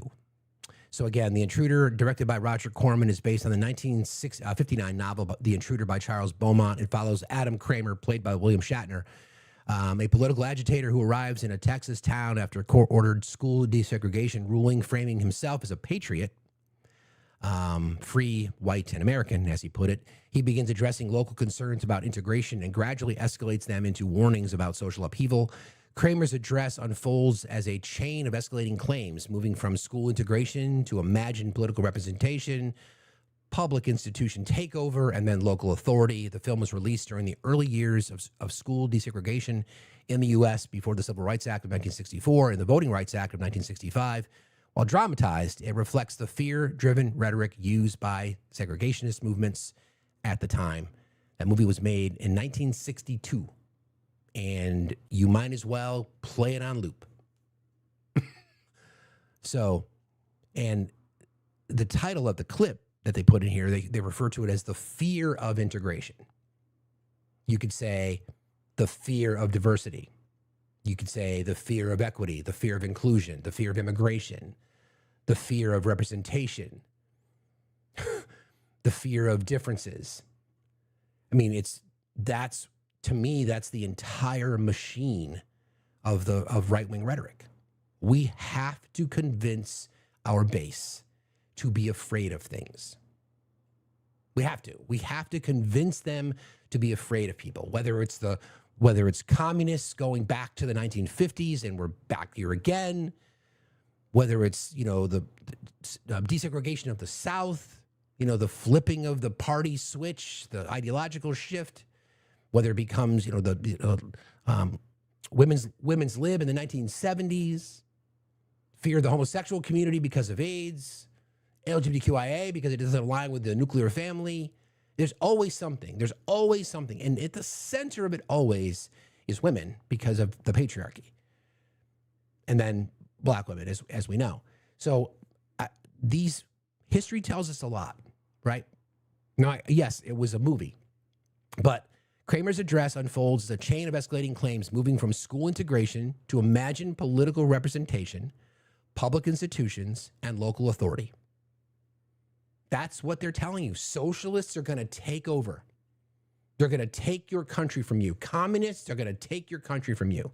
You're not going to have your religion anymore. They're going to unalive you in the streets to get their particular agenda. Ask members of the black community. Nothing different. They're like, yeah, white people, what the fuck we've been telling you for decades, centuries. Art imitates life. So this is why we do what we do here, because we have to be able to tell history, and we've got examples. Like, this is what happened then. This is what's happening now. Stephen Miller, that's like he probably has that movie memorized. He probably gets all excited, right? When he gets to use the N-word. Sure, he gets really excited when he gets to hard R, when he gets to use every disparaging word there is against any marginalized community, and then that justifies it for other people who follow the same sort of set of beliefs. They can just do the same thing. It's the exact same thing. Everybody keep tapping, please. Appreciate you all. I said what I said. How are you today? Good morning. Good morning. I just have a side thought real quick. Sure. I think I said it earlier, but can we get these judges to stop making these deadlines on a quote Friday? Because I know today's Thursday, tomorrow's the holiday. Most people will be off and enjoying their holiday weekend. Mm-hmm. Like, can we start putting these on a Monday? at the beginning of the news cycle so they don't get buried. The judges could do that. Good point. I think They it was. could do that. Yeah, it's They a good could look point. at a calendar. Mhm. I'm just saying. Yeah, it's a really good Otherwise, point. thank you for doing what you do. No problem. Thanks for being here. Appreciate you. I appreciate you. Have a good day. Be safe. Yeah, in the news biz, they say, what is it? Like trash dump, take out the trash Fridays or some colloquialism like that, so that you bury news stories on Friday. I've been tracking them. I'm glad you mentioned that because I've been tracking that kind of stuff. Stories that the administration does not want you to hear. Now that then spins into Market Manipulation Monday because you'll hear something after the markets close, give time for the markets to respond. Then after the markets open, based on that news, they'll come out with something new. So it's flat out market manipulation. But that's just how it goes. I mean, $2.2 billion that the president enriched himself by since he took office, but that's just nothing to see here, right? But what about Biden? Good morning, French. How are you this morning? French Irish girl? Okay. Oops, sorry. You can jump back in if you want to. Anyway, that fear of integration. We did a show on that earlier this week, Sticks and Stones, right? They're going to use these words. Like now it's communism. And it's feminism or whatever it is. Whatever it is. And I always ask myself, I'm like, is there a way that we can get through? So I think about these conversations. Like I'm imagining when I'm out on the tour, right, and I'm traveling the country, you want to support the Do Something tour, you can do so. Cash App, PayPal, Venmo. We are on the dollar train. Everyone wants to jump on. We could pick a big chunk out of that goal today. When I'm having these conversations with people, I'm imagining this scenario. So inside my mind, it's weird, but this is what I do. So I'm thinking about what a conversation does.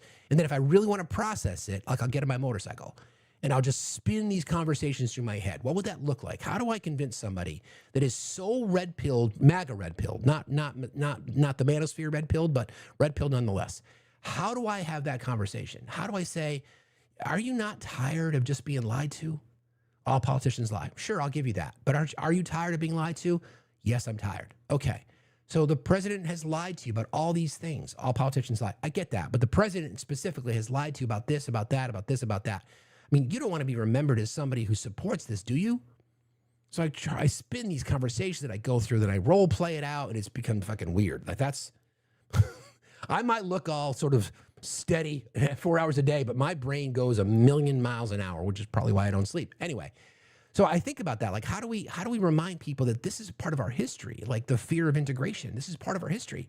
So when we talk about this shit, we have to be able to address our history as a country, founded on white supremacy, the patriarchy, Christianity, and Christian nationalism.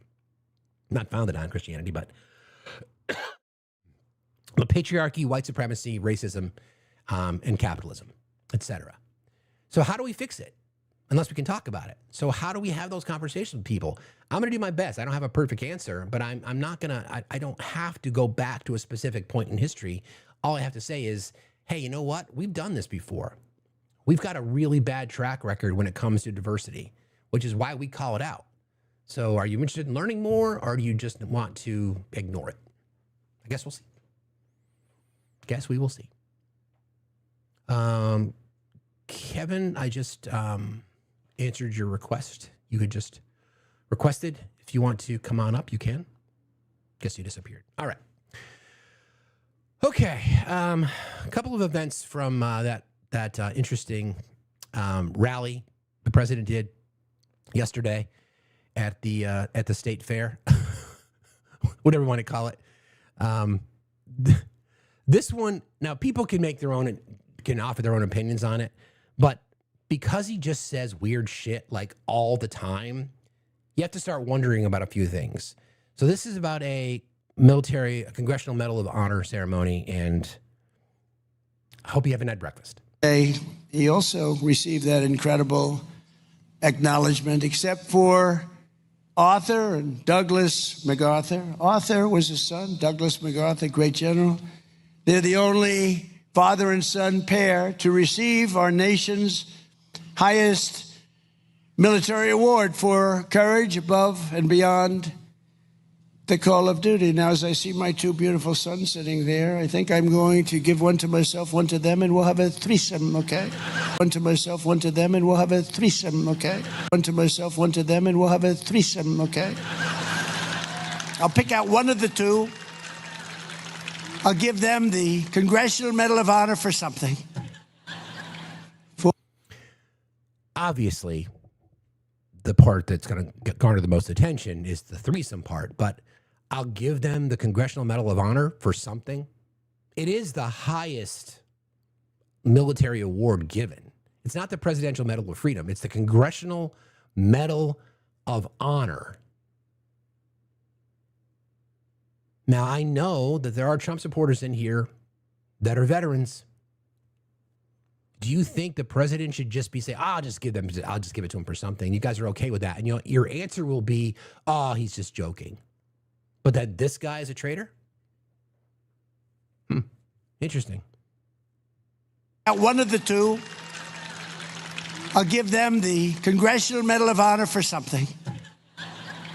For their genius at hunting. And I'll get one for taking on Russia or something.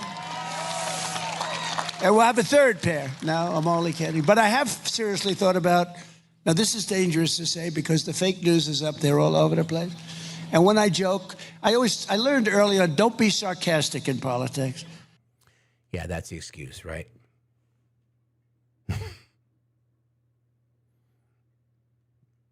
Yeah. And then there was another moment. Then there's this one. This one is wild. The algae which they put in. They put in algae. Who the hell put in algae? They put in algae. They had a couple of people with signs, protect the algae. Can you believe this? This world has gone crazy. They put in algae. We got rid of the algae which they put in. They put in algae. Who the hell put in algae? They had a couple of people with signs, protect the algae. Can you believe this? This world has gone crazy. Yeah. Okay. Okay, my dude. No problem. All right. Let me just check in over here for a second. Jesus. At the end of the show, we closed the show yesterday with our tribute to Victor Willis, taking back, because we're taking back a whole bunch of shit. We're taking back YMCA because we should.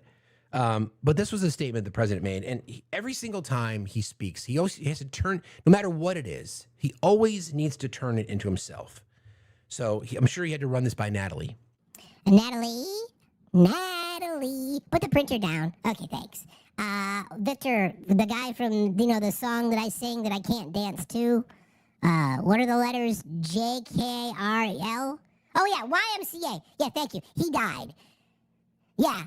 Okay. He died. So I probably should say something, but of course I'm going to make it about me. You good with that? Thank you. Kisses. Village People singer Victor Willis is dead at 74. He was a great and happy guy who loved that I used his group song YMCA at my rallies. It became a monster hit again 30 years after its original launch. Many singers and groups wanted to get on board at the rallies after all of the rally attendance records were set. The crowds were and are enormous. But Victor and the group was there for us right from the beginning. They loved the action, and we loved them and their great and uplifting song. We will think of Victor every time YMCA is played, like today. And all throughout this 4th of July birthday week, my condolences to his wonderful family and group. Victor Willis will be sorely missed. God bless him, President Donald J. Trump. Was that good, Natalie? Thank you. Where is my super glue? Thanks. So, of course, taking credit for the rebirth. I mean, whatever. More airplay is more airplay. Yeah, exactly. Bookmark that statement for the next time. Yeah, good call, Tiff. See, good call. Bookmark that the next time when someone says he was being sarcastic. Totally. Got that. By the way, the CPI number comes out July 14th, which is the Consumer Price Index, and then the PPI number comes out July 15th. Remember, friends, I'm not an economist, but the CPI is a lagging indicator following the PPI, because the PPI would then be the Producer Prices Index, which is like the wholesale number. So people bringing in product, right? And then that affects the CPI down the road. Okay? So there's that. Gas prices continue to drop a little bit. There's a variety of factors. Obviously, we know the situation that the poison in the pill or the poison in the cure. They drive us into a war. We're already feeling the effects of inflationary pressures from tariffs, et cetera. Gas prices spiked at $4.56 a gallon. They're down around $4.85 a gallon nationally. They're still up over 75 cents a gallon since last year. So, all that winning. Okay, couple other things here. As we discuss here in this space a lot, we talked about it already today, about how the power of words, right? Or I should say the fear. So this is a panel of people that they're probably in my age bracket, either a little bit older, the boomers, like we blame them, and millennials blame us, and Gen Z blames millennials, et cetera, et cetera, et cetera. We all have a lot to be blamed for. But this Fox viewer being interviewed in the Fox and Friends studio, and he's asked a question about socialism. And this is the answer that we're going to get a lot. And this is how we have to push back, figure out a way to strategize against this. And, well, here you go. My name is Ken, and when you talk about socialism, I go back to the Margaret Thatcher line. Socialism is a wonderful system until you run out of other people's money. Mm-hmm. What do you think is driving it, though? Do you think it's greed? Do you think it's jealousy? I think these kids grew up getting free stuff, and now they're being promised more free stuff, and that's why they're voting. It starts in the home, right? At home and in school. They need to learn what made this country great, and how, it was hard work, but you get rewarded for hard work. Yeah, so true. That's what my parents used to say. All right, we got a big audience here. We're going to be talking with folks. So, sir, then you should move to a blue state because that's where all the GDP comes from. But again, that's the point, right? So you've been convinced, especially people older, like boomers. Boomers grew up around the Red Scare. They were told about communists taking over our country, and it goes back to the soundbite that I played from the movie The Intruder about there's always somebody that's a threat to take away the status of whom? White people. The status of whom? The capitalists. The status of whom? The billionaire class. So they're all in it together to protect themselves, even though the poor white people in America have no fucking idea how badly that they're getting screwed. I mean, it's like, seriously.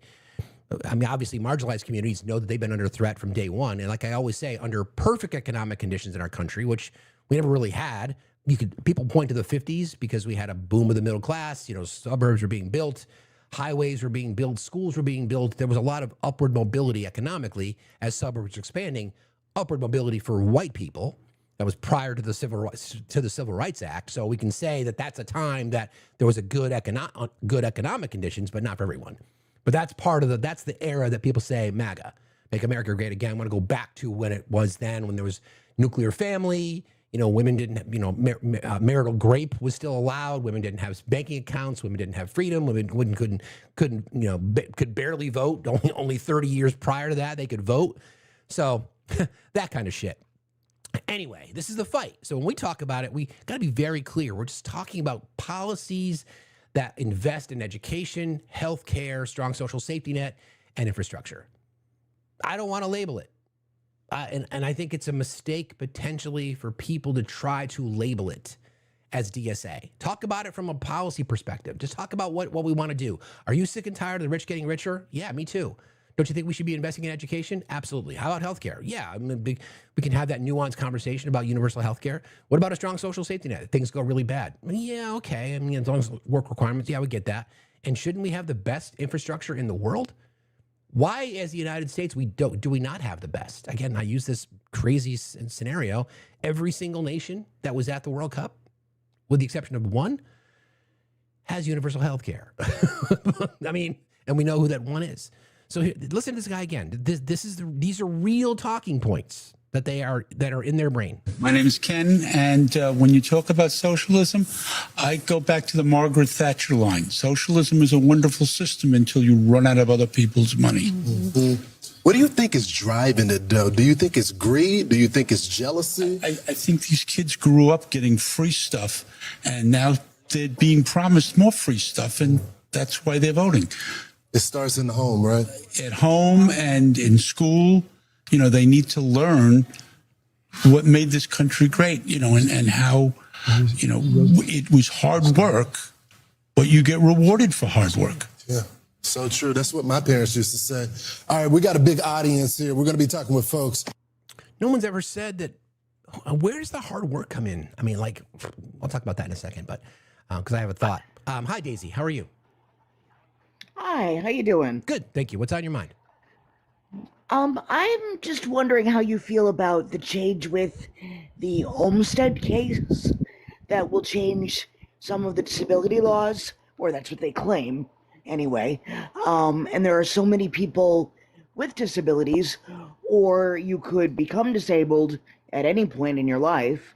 Do you think the change in the Olmsted case will affect the ADA? I just don't know anything about it or enough about it, Daisy. I can research it, though, if you want. You said it's the Olmsted, Olmstead, Olmsted? Correct. Okay. Yes. Yeah, I can. I'll look into it. I don't want to speak to it because I just don't know enough about it specifically.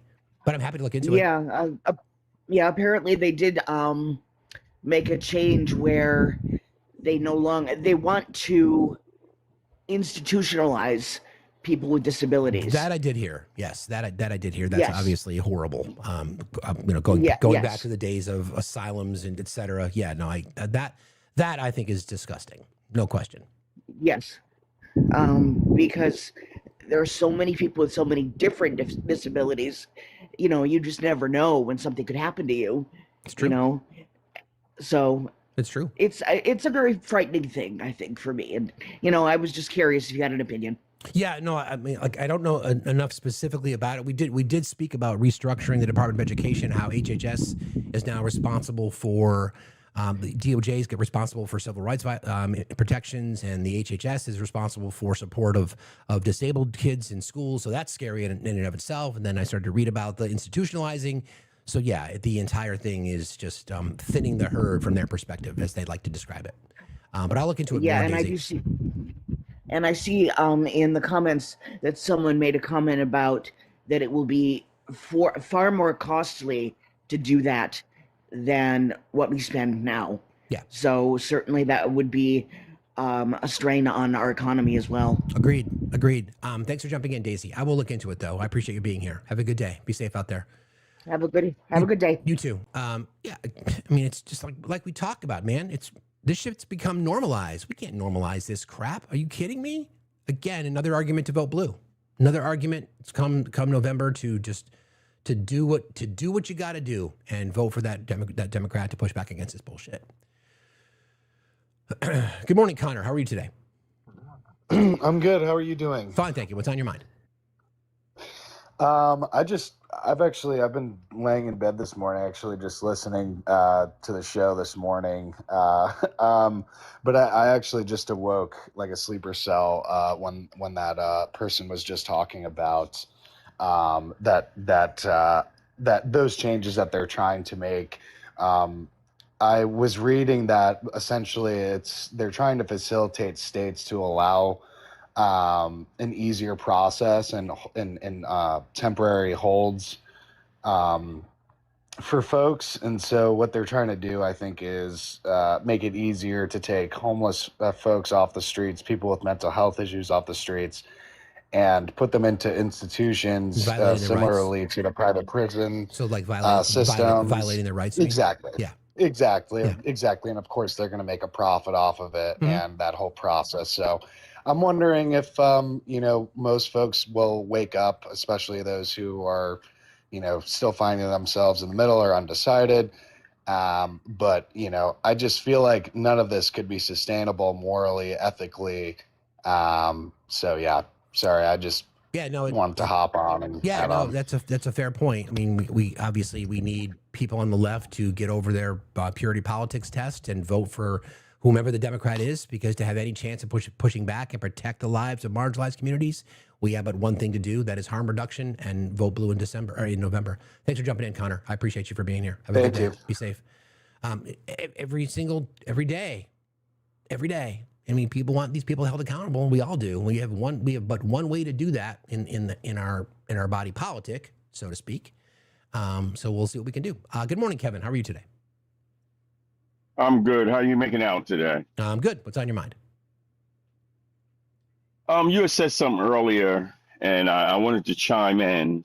And you spoke about how can we reach the other side? How can we reach them kind of with some common sense, some clarity? Like they're using the same playbook that they used back, before the revolution, the war. That these people are, they give you someone to fear, someone to blame, and someone to hate.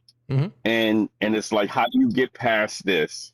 And it's amazing. I went with my lady to see the movie Wicked, and then I went, if you see Wicked, you gotta see Wicked 2, Wickeder, or whatever. And there's a point on there where the witch, the so-called mean witch, gets to the wizard and tells him, you got to tell the truth to all the people. Let them know that you're a fake, you're a fraud, you're this, you're that. He said, I would, but it's so embedded in them to believe in something that if I can come and shout to the hills, and they would just not even hear my voice anymore because they're so embedded to be right. And it just resonated with me so hard when we come to these conversations that he could literally come out. He could come out and say, I'm in the Epstein files. I did A, B, C, D, E, F, G. And they would blame, somehow the Democrat, they would not, they would just refuse truth. And people hate this, but I've said this on other shows. The only thing that we have to wait for is time. We literally have to hope that it dies away. And that's a shame. There is nothing that we can do. We could maybe, out of 100 of them, they might be 10 that we could bring to this side, but it's embedded in them. It's to the point where calling him names or calling the truth out, not even names, they look at it as an indictment on themselves, not even him. Yeah, that's a cult. Yeah, that's a cult. Yeah, and it's not even fixable. It's not fixable. And I hate to say this, but it's just not. We just have to raise more aware people, not necessarily Democrats, just independents, to understand that this is wrong. This what we're seeing right now in America is wrong. The only thing that scares me, honestly, and I think may change, is come 2028 when he doesn't want to leave the office, you guys. There's no way he wants to leave the office and never get to spend time in his ballroom, which won't be ready till 2029. I don't think he's going to live that long. I mean, that's wishful thinking. No, I don't wish that on anybody, but I just don't. I don't think he's going to live that long. And it's a shame that it literally will take his death to bring some normalcy back to the Republican Party. Potentially. But thanks for jumping in today, Kevin. I appreciate you for being here. Have a good day. Be safe out there. Thank you. Yeah, I mean, it's again, all fair points. I'm not as focused on MAGA. I'm focused on independents and people on the left, because there's more than enough of us. If you start to look at polling, you can see how DSA candidates gaining traction here and there. Again, it shouldn't be the label. We want people to understand what policy. We need to go back to the conversations about policy. Good policy is good policy. Okay? So, as we played that sound earlier from The Intruder about the fear of desegregation, right? And then integration with marginalized people into communities predominated by mayonnaise-looking people. There is a gentleman, so this is in response to the birthright citizenship case. Federalist co-founder floats dissolution of the union in unhinged post after Trump loses birthright citizenship case. This is reported by who's got this? The AP. The Supreme Court's ruling in birthright citizenship case sparked a lot of strong reactions, but a social media post by the co-founder of conservative website raised a lot of eyebrows on Tuesday. President Trump issued an executive order on the first day of his second term that purported to end birthright citizenship for children of illegal immigrants or those who were in the country temporarily. In Tuesday's opinion, Trump versus Barbara, Supreme Court held the executive order violated the 14th Amendment's language, which did grant citizenship to those born in the U.S. and subject to the jurisdiction thereof. Sean Davis, who's a co-founder of the Federalist, lobbying Congress to pass legislation is an insufficient response to the Supreme Court's ruling that he wrote. So this is what he stated on X. Several ways forward here, given the choice of Roberts Barrett to nullify the 14th Amendment and extra constitutionally replace it with their own language. 1, nullification. States issue birth certificates and they can just stop issuing them to non-citizens. Roberts Barrett can deal with the fallout and litigate each individually. 2, pack the court. If Roberts wants to be a politician who writes laws instead of a judge, then he can fight with 10 more unelected legislators in robes. 3, deny entry to all pregnant foreigners. So now he wants what? Pregnancy tests in the arrival gate at Heathrow or at JFK? What's the scanner going to do? Is it going to be like a full-on, I don't know, sonogram? Deny entry to all pregnant foreigners. That's just one. Number 4, deny entry to all female foreigners.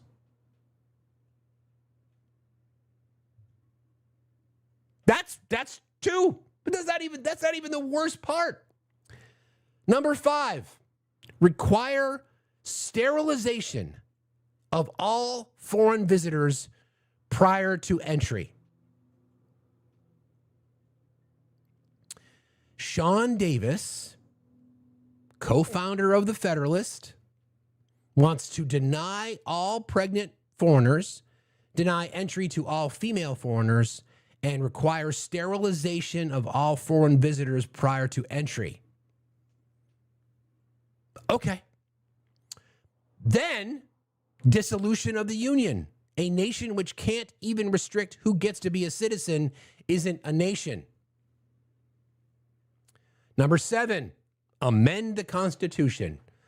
This is pointless because once a judge decides he can rewrite the Constitution at will, as Barrett's and Roberts did, the actual text is meaningless, but this is what most GOP politicians gravitate towards because they are useless. If you think all these options are not great, understand this is what happens when unelected judges decide they are in charge of the country and get to write its laws.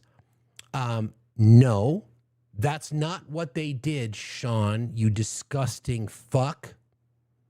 They interpreted the text of the Constitution, which states that if you are any persons born here are citizens.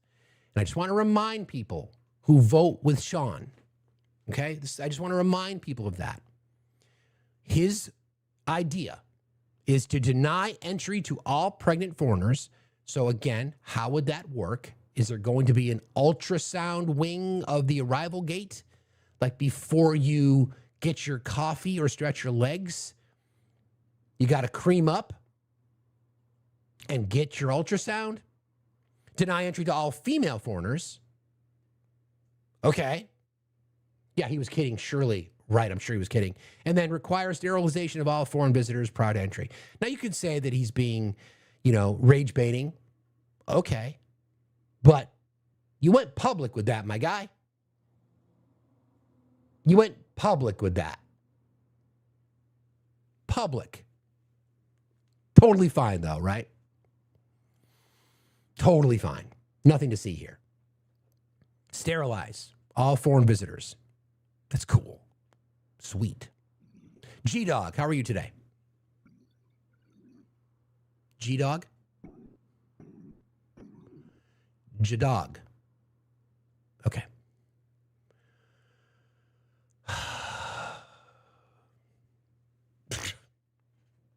Good morning, my brother. How are you?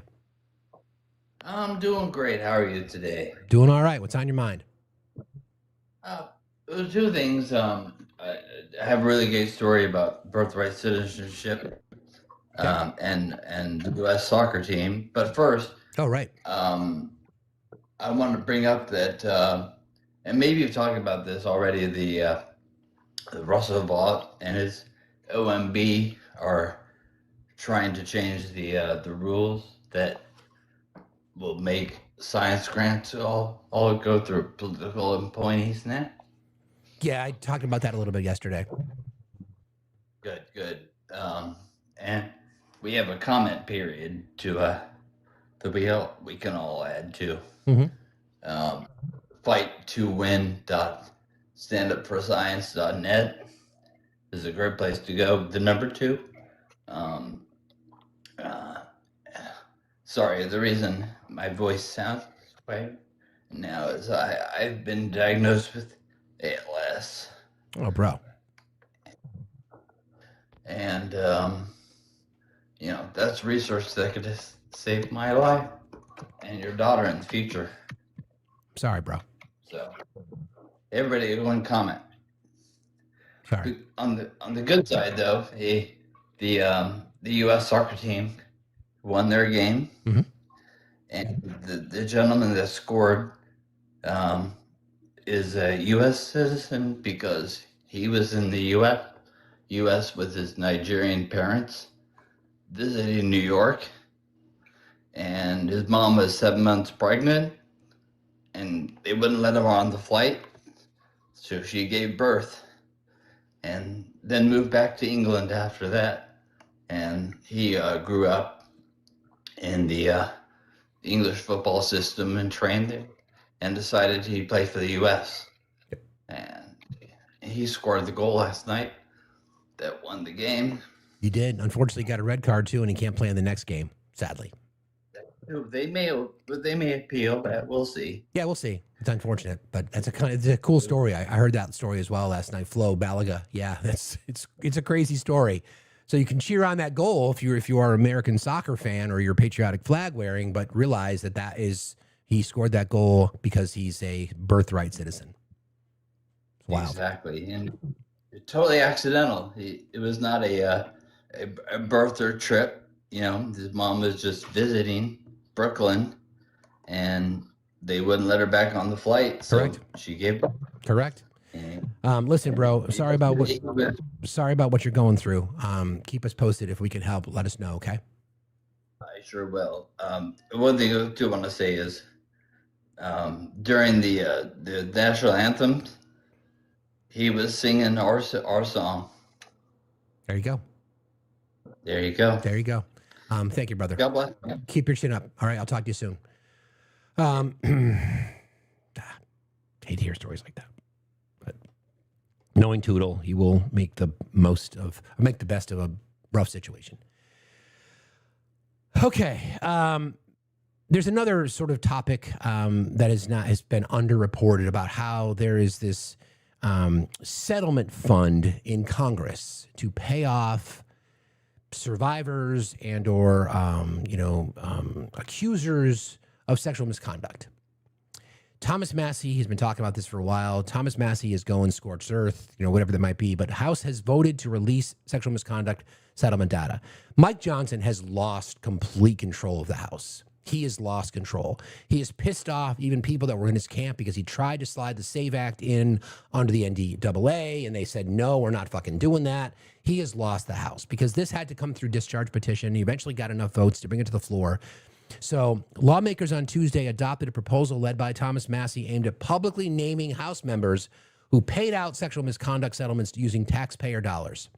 The issue has become a rallying cry in recent months as some call for transparency around what they've dubbed the slush fund. Members of Congress must now foot such bills themselves, thanks to a 2018 law that also requires the Office of Congressional Workplace Rights to publish an annual report disclosing misconduct payments and whether they have been reimbursed. But Massey said he feared there were loopholes in that law that need to be fixed. I would urge my colleagues to vote for this interest of transparency and openness, the Kentucky Republican said on Tuesday. Massey's resolution directs the Office of Congressional Workplace Rights and House Ethics to release within 60 days a single consolidated list of members who paid out settlements, along with aggregate totals for misconduct by House employees. The resolution was easily adopted Tuesday afternoon with no member voting against it. Like, who the fuck's going to put their name on record voting against that? It comes as Congress grapples with how to clean up its image amid recent allegations of sexual misconduct, which led to resignations of former Reps Tony Gonzalez from Texas and Eric Swalwell from California. We got another restriction. That's the second one today.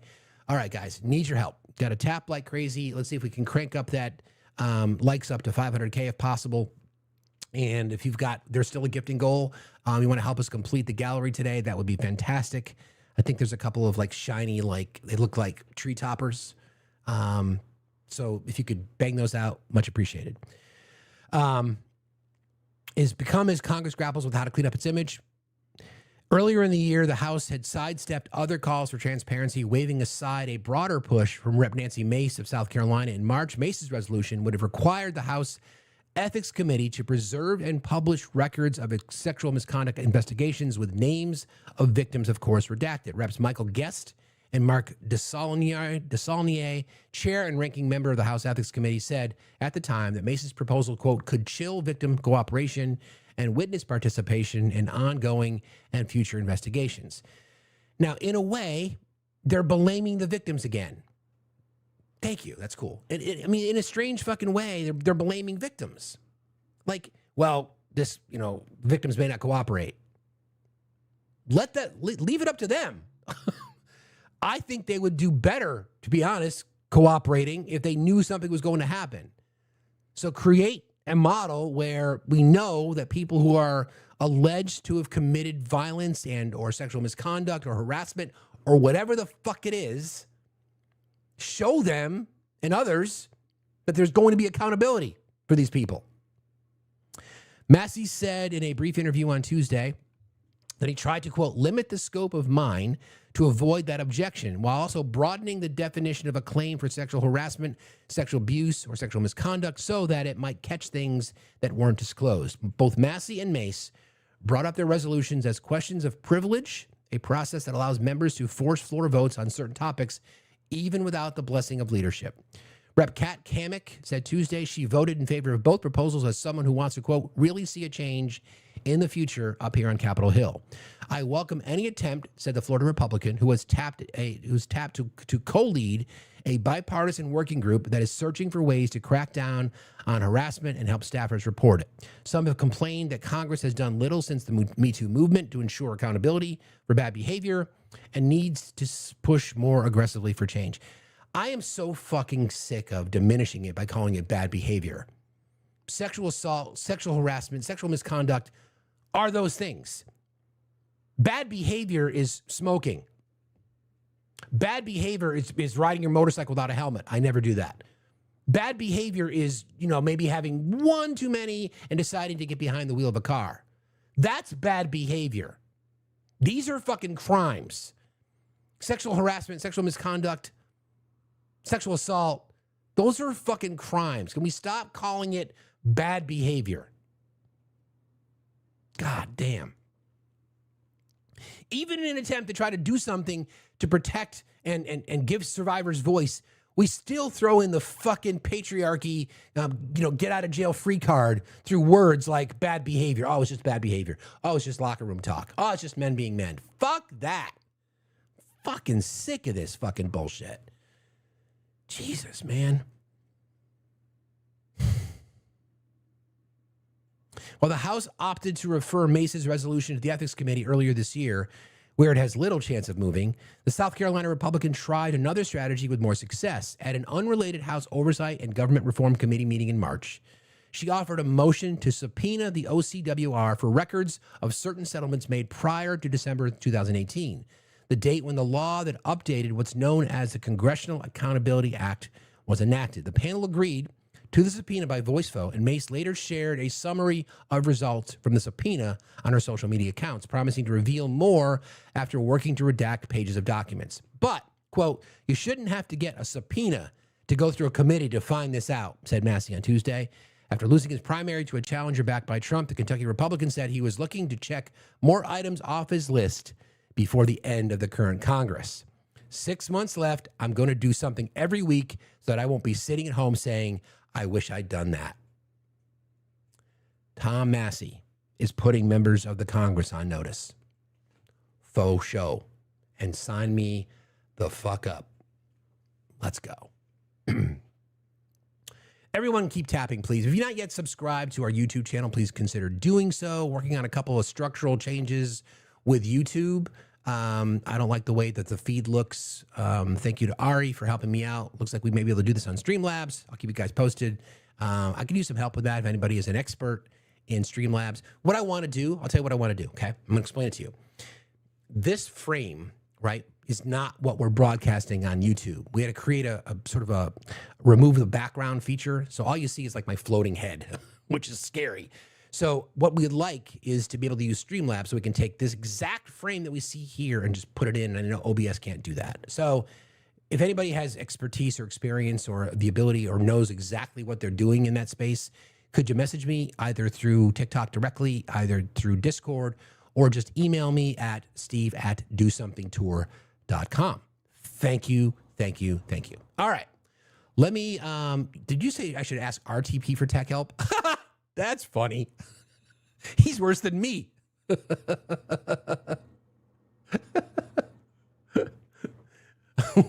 watched the soccer game in his Discord stream last night, and we had an interesting start to the show. Thank you to Jen for saving all of us. Chronicles, how are you today? Hey, so it's funny that you just asked for that because I am meeting with somebody tonight that is supposed to be helping me with this same thing as far as like streaming on TT and the other places at the same time and being able to implement visuals and stuff like that. So if I find out any good information, I will definitely pass it along to you because I have been struggling with the same stuff. And I was actually going to ask you how your background looks so seamless because when I put a background up, it's really mushy around my head. Yeah, so that's what it looks like on YouTube, by the way. Yeah, that's what this looks really weird on YouTube, but yeah. Gotcha. Yeah. On here it looks a lot clearer. So anything that I find out that's helpful, I will definitely pass it along to you because I feel like so much of this stuff is like gate kept, and trying to find. I everybody says look on YouTube. Well, I need it explained to me like I'm 5. Same. The YouTube videos are not doing it exactly what I'm looking for, and they start explaining it at a level that I'm not at yet. So it's very frustrating. I get it. Thank you for that, and thank you for community for stepping up. Like again, we'll share knowledge. Thanks for jumping in. I appreciate you. Have a good day. Be safe out there. Yeah, no problem. All right, take care. You too. My ride or die, Jess just messaged me. She's like, I got you. I'm like, okay. So I have this running joke with our friend Jess. I'm like, whenever you need something, whose car are we taking? And she feels the same way. So if I'm going to war, I want her on my team. No doubt about it. Because she scares me. More importantly, I love you, but you scare the shit out of me. You know that. Hi, Liz. How are you today? I'm good. I love you first. I want to say that. I watch you all the time. Thank you. But I have to push back on something. Please. When you said take a drink and drive, that's a crime too. That is. And fair point. Fair point. My best friend was killed by a drunk driver the day she got her license. Fair point. And that pissed me off and set me off. Fair point. Because that's a crime. And while sexual assault and rape is a crime, we can't diminish other crimes either. You're absolutely right. Right. My apologies. You're absolutely right. I just had to push back and I had to say something because I love you, but I'm going to correct you. I got you. I appreciate it. You're absolutely right about that. You're absolutely right. And I appreciate that feedback. You're absolutely right about that. That's all. Thank you. You got it. I'm sorry, Liz. Absolutely right. Completely right. It's kind of funny thinking back when I said it. Yep, absolutely right. No doubt about it. You're absolutely right. I was completely wrong about that. Was not trying to diminish that in any way. No doubt about it. They're all crimes. But thank you, Liz, and I'm really, really sorry about that. And my condolences to you and your family. Appreciate you. Okay.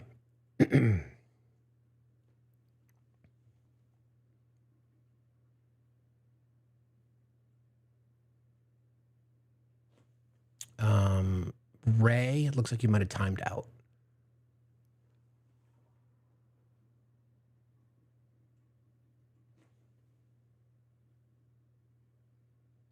Okay, and then Marion.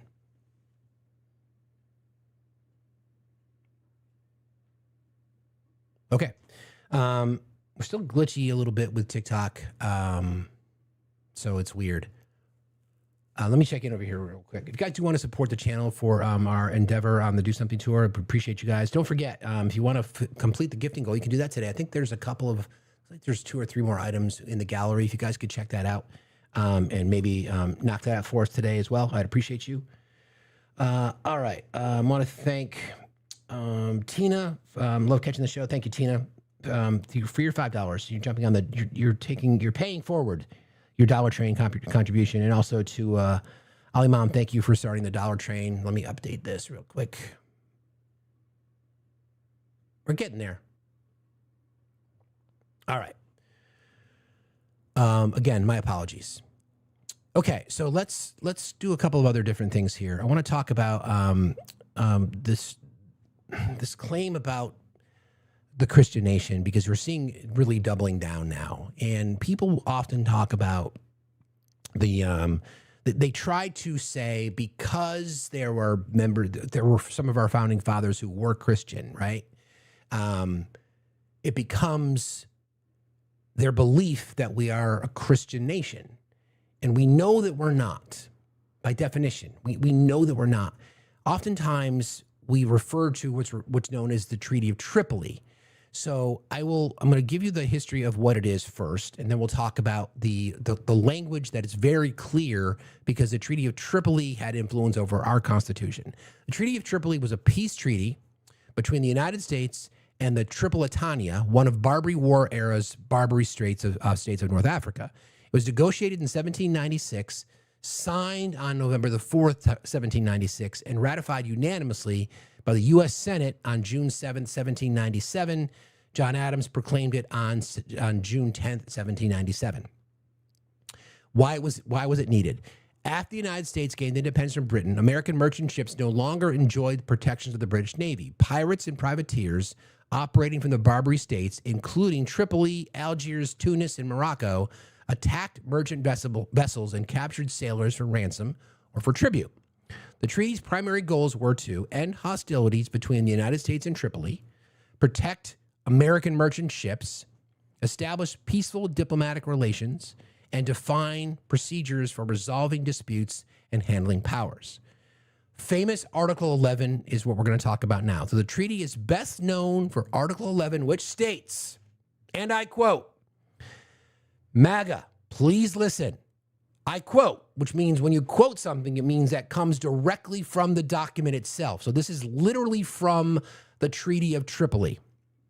The government of the United States of America is not, in any sense, founded on the Christian religion. Okay? The full article explains that because the United States had no inherent hostility toward Islamic laws or religion, religious differences should not or never be a cause of conflict between the two nations. The language is frequently cited in discussions about church-state relationships in the United States. Initially, it helped preserve peace between the U.S. and Tripoli. However, the peace did not last. In 1801, the ruler of Tripoli demanded higher tribute payments. When the U.S. refused, Tripoli declared war, beginning the First Barbary War under Thomas Jefferson. Again, that famous quote, as the government of the United States of America is not, in any sense, founded on the Christian religion. Don't forget, this was after the Constitution had already been signed, because this is 1797. Okay? I mean, the article continues by explaining that because the United States had no inherent hostility toward Islam, religious differences should never cause a conflict between two nations. The treaty was negotiated during the administration of George Washington, signed under John Adams, ratified unanimously by the U.S. Senate in 1797, and then publicly proclaimed by President Adams. So it never was. So again, 1787, the Constitution, 1789, North Carolina becomes a state, additionally to the 13 colonies. 1791, the Constitution was ratified. The Bill of Rights were included. Don't forget the article. Again, I think most people know this. The articles of the Constitution were written first, 1787, okay? 1791, Continental Convention, 1791 is when the Bill of Rights were added. So the articles came first. The Bill of Rights came after that. All right? So then That was established, the Establishment Clause in the Constitution. Congress shall make no laws putting one religion ahead of another. That was in 1791, because that was the year that the Constitution was ratified. Bill of Rights included, right? 1797, 8 years later, as the Constitution, we've already been living under the law, starting to amend, as the government of the United States of America is not, in any sense, founded on the Christian religion. So you've got reinforcement of a document, the Treaty of Tripoli, referencing the Constitution of the United States. As the government of the United States of America is not, in any sense, founded on the Christian religion. The Treaty of Tripoli doesn't always connect citizenship, but there are things in there that talk about citizens' rights and the like. So we've got examples of why the recent decision by the Supreme Court was the right one in upholding the Constitution, but people on the right are going to try to find ways to show their racism. Hi, Danny. How are you? I am fantastic, my friend. How are you? I'll take your fantastic. You got a little sprinkle you can send my way? I'll take some. Thank you very much. I appreciate you. I'm just choosing it, I just choose it. Okay, I got you. Yeah, so I wanted to add to that. For folks who are not familiar with the 1785 Memorial and Remonstrance against Religious Assessments. Are you familiar with this document? Not as much as you are. I know what you're referring to. Oh my gosh. Yeah. It is fucking fantastic and a delightful read. So in 1785, we are at this place where the Commonwealth of Virginia is proposing legislation that, well, good morning, everybody. And this piece of legislation will use government dollars to pay for Christian educators, right? And James Madison writes this document. And I'm not going to read the entire thing. There are 15 points in this thing that are just absolutely phenomenal. But the point that he makes, and the point that I think is one of the things that's so incredible about this is he just says, let me scroll down to it. He says, we, the subscribers, citizens of the said Commonwealth, have taken into serious consideration a bill printed by order of the last session of General Assembly entitled A Bill Establishing a Provision for Teachers of the Christian Religion, and conceiving that the same, if finally armed with the sanctions of a law, will be a dangerous abuse of power, are bound as faithful members of a free state to remonstrate against it and to declare the reasons by which we are determined. And then they go on to tell you what those reasons are. But my favorite, when you go to point 3, he says, because it is proper to take alarm at the first experiment on our liberties. We hold this prudent jealousy to be the first duty of citizens and one of the noblest characteristics of the late revolution. The free men of America did not wait till usurped power had strengthened itself by exercise and entitled the question in precedence. They saw all the consequences in the principle, and they avoided the consequences by denying the principle. We revere this lesson too much soon to forget it. Who does not see that the same authority which can establish Christianity in exclusion of all other religions may establish with the same ease any particular sect of Christians in exclusion of all the other sects? That the same authority which can force a citizen to contribute 3 pence only of his property for the support of any one establishment may force him to conform to any other establishment in all cases whatsoever. Because the bill violates that equality which ought to be the basis of every law, and which is more indispensable in proportion as the validity or expediency of any law is more liable to be impeached. And he goes on to talk about how not only accepting the thoughts of the majority may also overrun the rights of the minority. And then he says, by the way, it's offensive to God. Yeah. Right? It's offensive to God. How dare you? Each man is left to work out his conscience for himself. And who do you think you are to legislate a man's conscience? It's a beautifully written piece in the arguments that he gives about why the founding fathers never included Christianity and a particular religion in the founding of the nation. So it's an awesome document. It's in my link tree, but it's called A Memorial and Remonstrance Against Religious Assessments. Okay. And it's written by Madison, 1785. A little light reading. Just a little. Yeah, I'm glad you're here because I mean, not on this particular topic, but you see, that's obviously what's behind me, and I was curious as to how people were going to react, especially veterans and active duty military. And I heard so many people in the right wing spaces overnight last night saying that he should be executed. Yeah. I mean, now I understand that there are rules within the UCMJ, and he might have violated some. I mean, I think it's. Yeah, he did. He did. I think he did. But can you imagine going that far, especially when we hear the rhetoric from the right about this, about the 2A, saying that it's your responsibility as a citizen to stand up to a tyrannical government? Now, I understand he's in his military dress, and I understand he took an oath, and I understand he's active duty. But I mean, could you think of anything more patriotic than that? No, and so let me just tell you, before he did this, I can't imagine a more carefully crafted moment Agreed.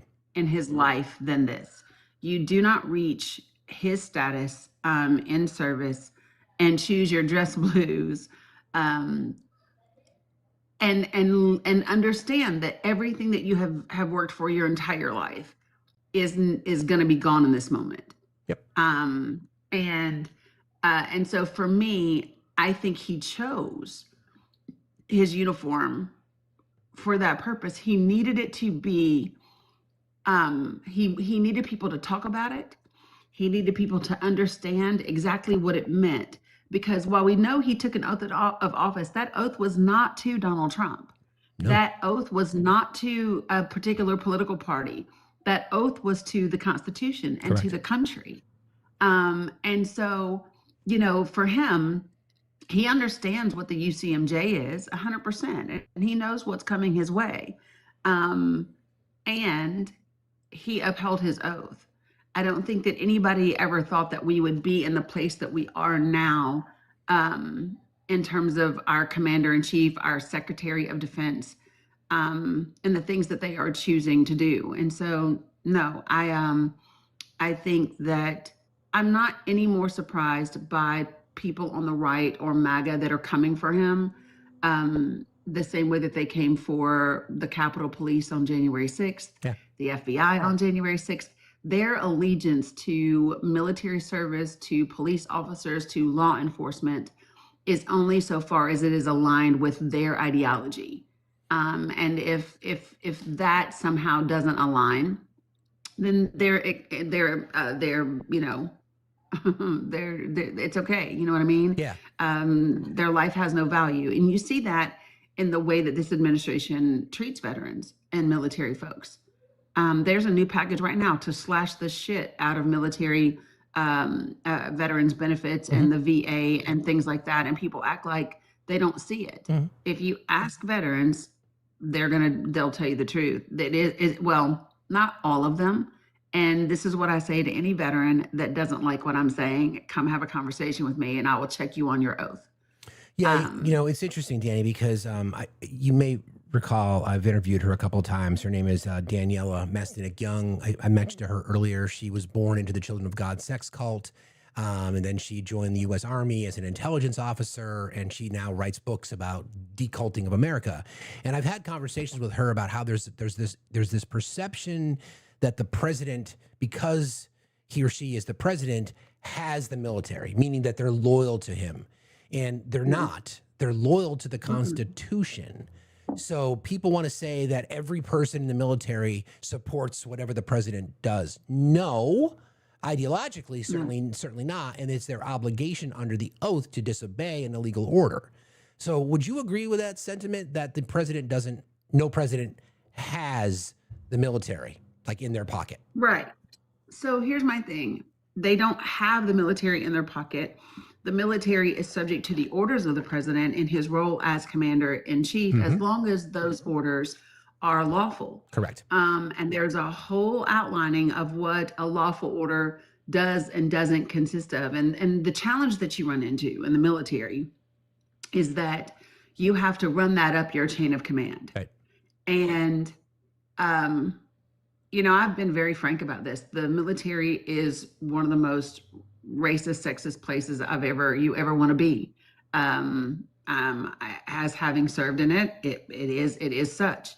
And I can tell you on behalf of women like myself that experienced MST, running it up the chain when the chain is people that oftentimes look and feel and think like your predator, doesn't always work out, in your best interest. The thing that I'm appreciative of about him is not only his stance, his intention, his prudent choices about the way that he went about this. But quite frankly, Steve, I'm grateful that he's a white man that did it. Yeah, no right? kidding. Good point. It needed to be a white male that took this action, because that just elevates the efficacy of the message. I don't know that the message would be the same or that the thoughts would be the same if that was a woman or a Black woman, or you know what I mean? I don't know that it would be the same. And so I think he did a couple of things here. He represented military, but he also used, and we talk about this a lot, people using their places of privilege. He's an officer, he's white, he's male, he's right, Tanya, he's got rank, he's got all of that. And all of that together meant that he has a tremendous amount to lose and an immense amount of privilege, and he absolutely put it all on the line, and that's to be admired, in my opinion. I agree. So well said. And yeah, the white privilege component, using it for something, good. Thank you, Danny. I appreciate you, friend. Are you live today? I am live today. Okay. I appreciate you very much. All right. Appreciate you. Talk Have to a you good soon. one. All right, you too. Bye. It's a really good point. Would it have had the same resonance if it were, a uniformed officer, whether it be a woman or a Black woman or a Black man? No, it wouldn't. It just wouldn't. It just would not have the same impact. It wouldn't. Let's be real. Yeah, exactly. Thank you, Gregory. Also an Air Force Academy graduate. Did I see Jess? Did you jump in there, Jess? Maybe you didn't. Maybe you just missed a mistake. Again, impact, right? Use your privilege for something. Hello, friend. How are you? Hi, friend. I wanted, if you don't mind, because you brought up white privilege, and I think it's really important with the latest ruling from SCOTUS about the TPS protections for the Haitians and the Syrians. Yes. I have a personal connection to this. I do. I wanted to appeal directly to white people. I need you, and some of y'all are going to hear me repeat this over and over again. I said it the other night on Mad Lab. Get off your ass. These people are in danger with the rhetoric coming out of the White House, directly out of Pee Wee German's mouth himself. I've been seeing MAGA people all over social media telling people to call ICE on every pregnant, quote, immigrant that they see. We know you can't tell by looking at someone who's an immigrant. So they're calling ICE on Black and brown people. That's what they're doing. I need white people to get off your ass, and in whatever capacity that you can, whether it's protesting, whether it's putting your physical body in front of people, if you are capable of doing so, do it. Use that damn privilege. These people, we're talking about human beings who are walking around, who are here legally, by the way. They're not violent criminals. These are good people. And they are now walking targets directly because of our racist ass government. So I appeal to you and your white privilege to please use it, because I don't know what it's going to look like for us here in Springfield. We're a very tiny town.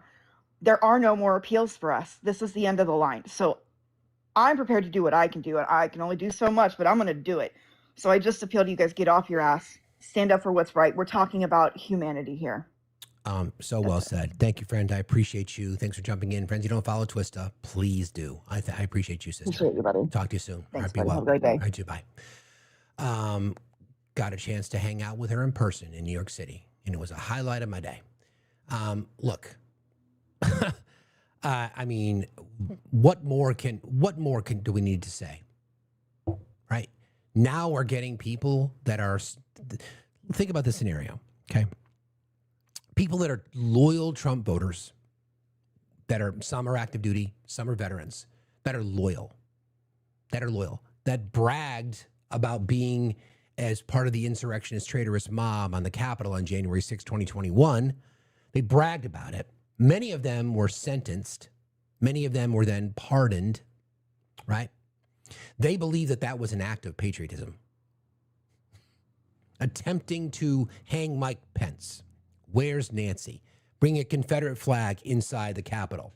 Wiping shit on the wall. Stealing documents. Stealing equipment. Destruction to the Capitol. They think that is patriotic.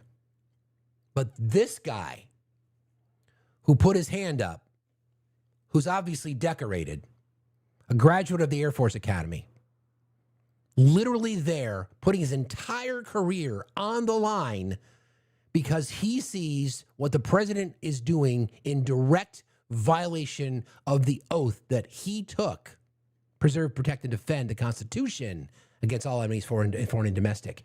And those same people that think the January 6th traitorous mob were heroes and patriots are calling for this guy to be executed. I just want people to think about those opinions, right? Over here, we've got insurrectionist, riotous traitors, some convicted of seditious conspiracy, an attempt to overthrow the government, violence against police officers, violence against Capitol officials, violence on top of violence on top of violence. Many of them, by the way, that were pardoned then went out and committed more crimes, including crimes against children, running CSAM rings. Many of them had domestic violence charges in advance. Many of them were breaking parole by being there, et cetera, et cetera, et cetera, et cetera, et cetera. Active duty military now think that those that are Trump supporters think that those people are heroes, that those people are true patriots. And this gentleman, exactly, enter a counter traffic. Yeah, exactly. And these gentlemen here, and this gentleman here, Major Watson, they think is a traitor.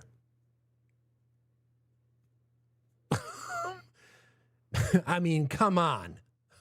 Come on. 202-224-3121 is the congressional switchboard. Demand justice for him. Now, I understand, as Danny described it, yeah, there are violations of the UCMJ. I get it. I get it. By the book, there are violations of the UCMJ. But what are we talking about here? What are we talking about? I would love someone from MAGA who claims to care about veterans, who claims to care about the military, to join me in the chat if you think that this gentleman is a traitor.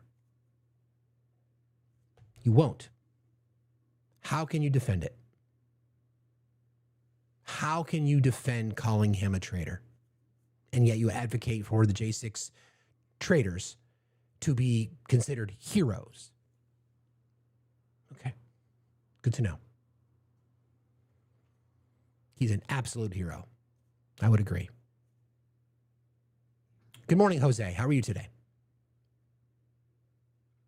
Jose? Jose. Okay.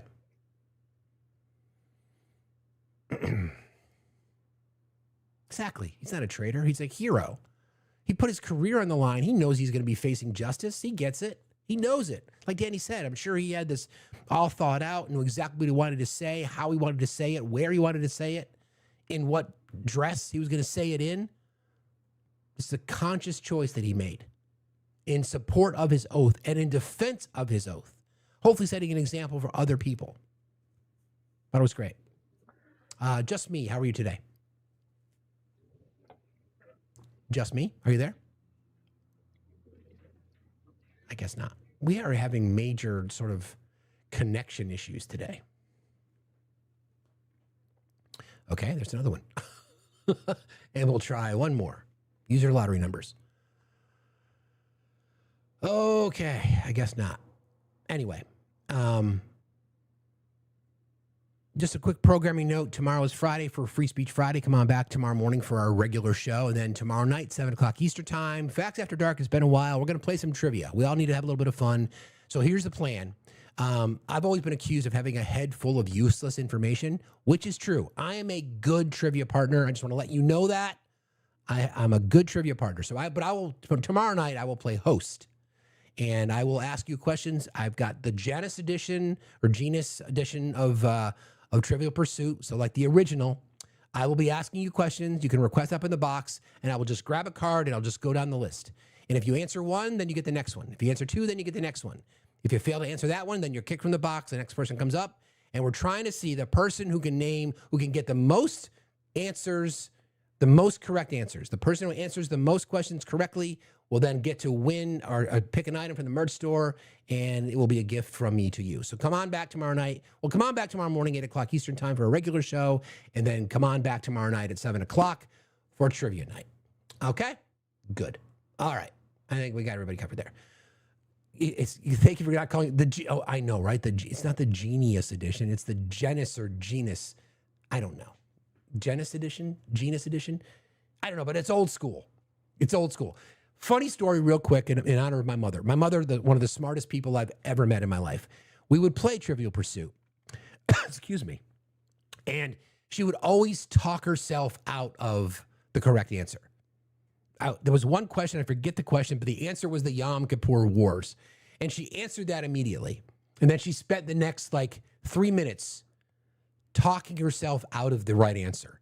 It became this running joke in our family that literally the first answer she would say was 90% of the time right, and then she'd talk herself out of it. Excuse me a second. If you know, you know. Anyway, all right. James Talerico again. I want to give him a little bit more publicity just because I really think Texas is in play. Some of the polling does have it still an uphill fight for Democrats. The margins are narrow in Maine. North Carolina looks like the only one that the betting odds are in Roy Cooper's favor pretty significantly. But there's states like Alaska. Keep in mind, Mary Peltola, she won a statewide election already because of the way that they vote in Alaska, and there's only one rep. So she's won, and Dan Sullivan is one of the most corrupt members of the Senate we've ever seen. That guy is completely fucking corrupt. Ohio, Sherrod Brown, popular. He's already won a statewide election there. Don't really know. North Carolina, we talked about. Iowa, that's a state that's potentially in play. And Texas. So Texas, y'all got some work to do. You know that, right? You guys know that it's not about registration. It's about activation, and it's about participation, because there are more registered Democrats and independents in Texas than there are Republicans. The fact that Ken Paxton is even in play in Texas, y'all got some work to do. I know you all know that. I love you guys. I love you guys immensely, but you got some work to do. So this is Talerico talking again about the Christian nation phenomenon. We have to put this fucking thing to bed. These politicians want a Christian nation unless it means providing health care to the sick, or funding food assistance for the hungry, or raising the minimum wage for the poor. And so it seems like they want to base our laws on the Bible until they read the words of Jesus. Welcome the stranger, liberate the oppressed, put away your sword, sell all your possessions and give the money to the poor. I mean, I'm not exactly sure a Christian nation is really what these people want. Right? Exactly. Exactly. Okay. I'm going to shift gears a little bit. Actually, do I want to do that now?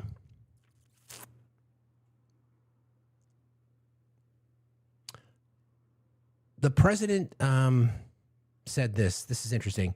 So you guys remember the Bill Pulte conversation?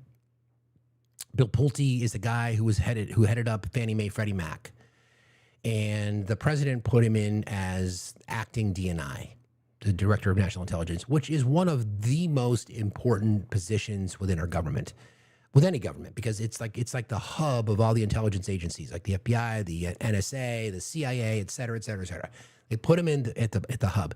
So yesterday, the president said this about Bill Pulte. Don't forget, members of the Senate, Republican Senate, there's no fucking way we're going to open up FISA, the FISA access for this guy, because we don't fucking trust him. These are Republicans that are saying this shit. This is what the president had to say about Bill Pulte. We also know you have the task force set up on declassification, maybe talking about international, maybe looking at some declassification. Are you able to give us an update on that? Declassify almost everything. And, by the way, we have Jay Clayton is going in.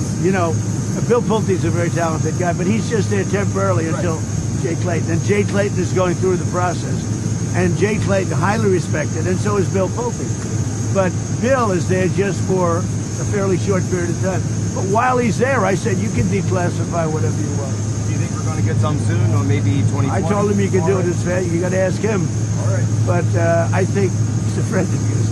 I think that Bill will declassify. I told him you can declassify whatever you want. So Bill's there just for maybe a month or 2 months or something, and Jay is going through the process. He's got a hearing in 2 weeks. Highly respected man, Jay Clayton. What could possibly go wrong? Don't forget, Bill Pulte is a Trump loyalist. What could possibly go wrong with a former mortgage guy just declassifying anything he wants, according to the president? To me, this is another attempt for the president to steal more classified information for leverage. Zatea reported on this. President Trump is already angling to retain whichever currently classified or top secret government documents he wants after he leaves the White House again. This time, his government, including his DOJ, is really willing to help him out by helping him do it, or at least lay the groundwork for him to abscond himself with classified government property once again. Trump's continued desire to hoard for the rest of his life potentially sensitive U.S. documents further underscores the abject lawlessness of the second Trump administration, and also his desire to corruptly wield federal power to his personal ends, including for score settling and nursed grudges of the past. Under the Presidential Records Act, White House records belong to the public, and they're meant to be transferred to the National Archives to be retained. After his first term, Trump infamously refused to comply with the act. Once he became president again, Trump moved to fire the U.S. archivist and compiled a list of other potential names to purge at the archives. And he's doing it again because nobody stopped him the first time. The documents case at Mar-a-Lago, he was going to jail for that case. You could just look at the evidence. It's a paper case. Listen, here's the law, okay? Here's the evidence. Here are the things that you said publicly. Here's what we found. Here are the people involved. He was going to jail. There's no doubt in my mind that he was going to jail. Cue Aileen Cannon. Remember, I was in this discussion with people the other night about how I believe that Aileen Cannon had conflicts of interest because of the fact that her name was mentioned as a potential shortlist nominee for the Supreme Court. Keep that name in mind again as the rumors continue to swirl around Clarence Thomas and Justice Alito, et cetera, et cetera, et cetera. So yes, do I believe that she paid deference to the president? Abso-fucking-lutely. Do I believe that she did that because she felt like she may be a name potentially beyond the Supreme Court? Do I believe that there's conflict of interest? Absolutely. Do we know this to be true? We can draw some conclusions because the appellate court slapped her down on numerous examples, and then she ran out the clock. Okay? So here we are again. Bill Pulte, a sycophant am I a journalist? You can call me that. Sure. Am I a journalist, friends? Yes, I'm an independent journalist. Yes, that's exactly what I am. He's doing it again. So Bill Pulte is a sycophant for the president. And he's now saying, listen, Bill, do whatever you want. Do whatever you want. I'm going to give you the authority to declassify whatever the fuck you want. It's not that easy. You can't just wave the magic wand. Agencies have to be involved, et cetera, et cetera, et cetera, right? So here we sit. He's going to get his hands on documents because documents are going to be declassified, whatever they might be, whomever they might be about, the president is going to have them potentially, and then he's going to squirrel them away again. Nothing to see here, though, right, MAGA? Nothing to see here at all. All right. That's one side of that story. There's a comedian by the name of Cliff Cash. I go back and forth on Cliff Cash. He tours, but he's pretty harsh when it comes to the president. He paid Jim Jordan's office a visit, and I think this sound is priceless, and I wish more people talked about it like this. Here you go. I must say, as somebody some of us are former Republicans, some current Republicans, I want to say, as a straight white man who grew up in the South in a Baptist church and NASCAR dad, and I'm not a beta boy snowflake. I can show anybody that wants me to show them. We all want the Republican Party to stop committing political suicide to save a dying pedophile. It's really fucking embarrassing at this point, and we're just humbly asking that you guys would start being regular adults again, and let's argue about things like infrastructure and healthcare, and not a dying pedophile with cankles tripling his net worth at the expense of the American people. Because that's what this is. And we can all pretend that he's a bald eagle Jesus patriot, but he's not. And no amount of bullshit pretending will make him that. And it's time to stop. It's time to stop embarrassing yourselves and lowering yourselves. Like, let's just hear it again. It's great. I just want to say, as somebody some of us are former Republicans, some current Republicans, I want to say, as a straight white man who grew up in the South in a Baptist church and NASCAR dad, and you know, I'm not a beta boy snowflake. I can show anybody that wants me to show them. We all want the Republican Party to stop committing political suicide to save a dying pedophile. It's really fucking embarrassing at this point, and we're just humbly asking that you guys would start being regular adults again, and let's argue about things like infrastructure and healthcare, and not a dying pedophile with cankles tripling his net worth at the expense of the American people. Yep. Because that's what this is. And we can all pretend that he's a bald eagle Jesus patriot, but he's not. And no amount of bullshit pretending will make him that. And it's time to stop. It's time to stop embarrassing yourselves and lowering yourselves. Yes, that's Cliff Cash comedy. And he writes, MAGA is a cult for pedophiles, bots, pussies, losers, betas, and cucks. Yeah. A rotting corpse pedophile. That is the president of the United States. Yeah, he is. He is that.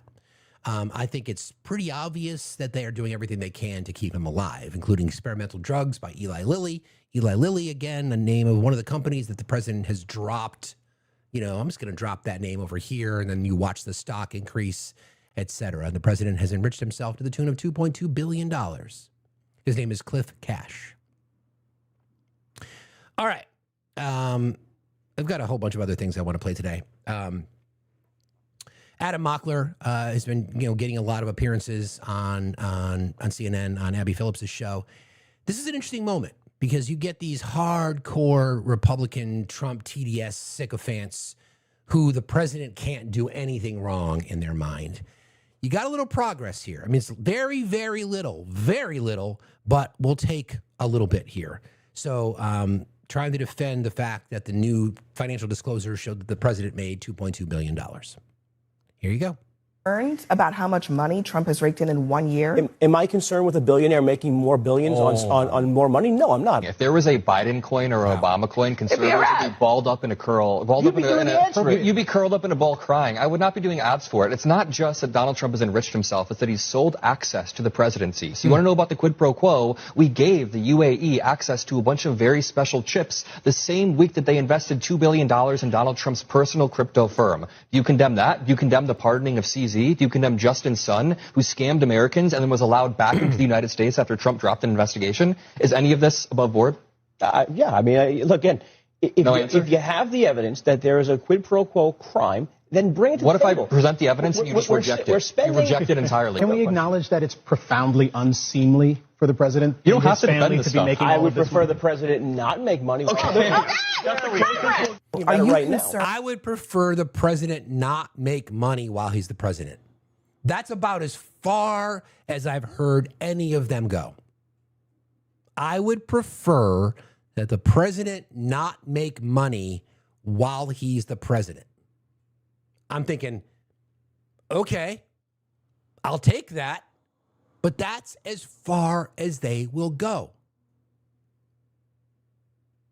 I don't know what all the fuss is about. He's a businessman. I know that, but you guys were really freaked out about Joe Biden and Hunter selling art. Well, because Hunter Biden sold pictures that he painted, and he made like $5 million, or maybe 10. Well, yeah, but the president himself has enriched himself by $2.2 billion. That'd be billions with a B. Well, it don't matter. He was a business guy. Are you mean to tell me he can't make a living? He donated his salary. Yeah, well, he donated his salary to nonprofits that allowed him to use that expense as a tax write-off. So he actually made money by doing that. Well, it don't matter. He's a businessman. That's what it feels like, right? It's kind of what it feels like. You know, you're trying to find ways to justify. I tell you what, exactly. $2.2 billion. We have the financial disclosure records. That's what we know, okay?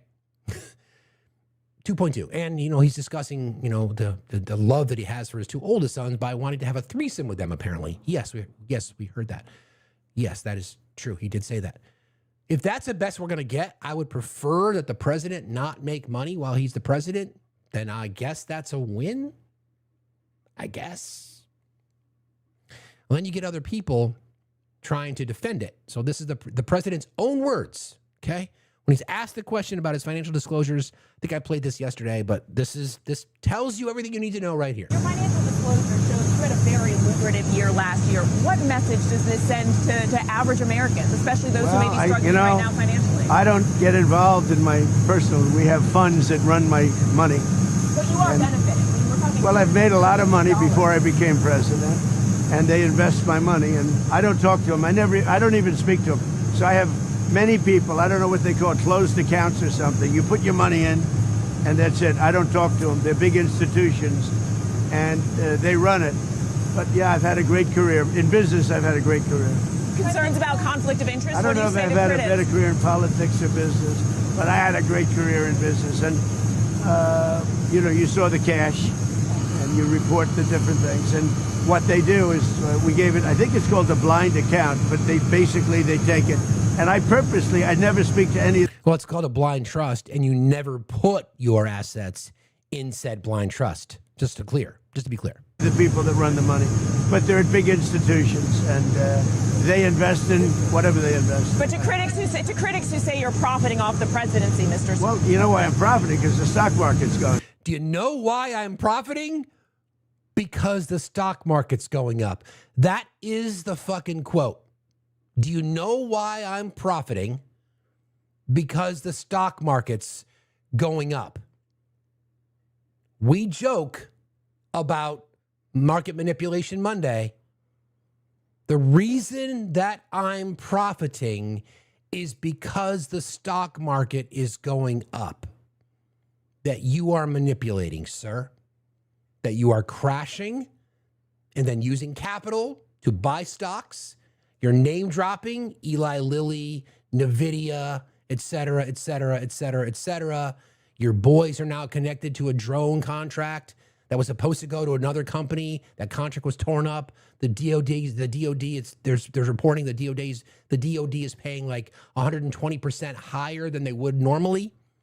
Happens to be the Trump family, the boys, you know, fucking Beavis and Butthead are on the board. No bid contracts, et cetera, et cetera, et cetera. The reason that I'm making money is because of the stock market. Oh, it gets better.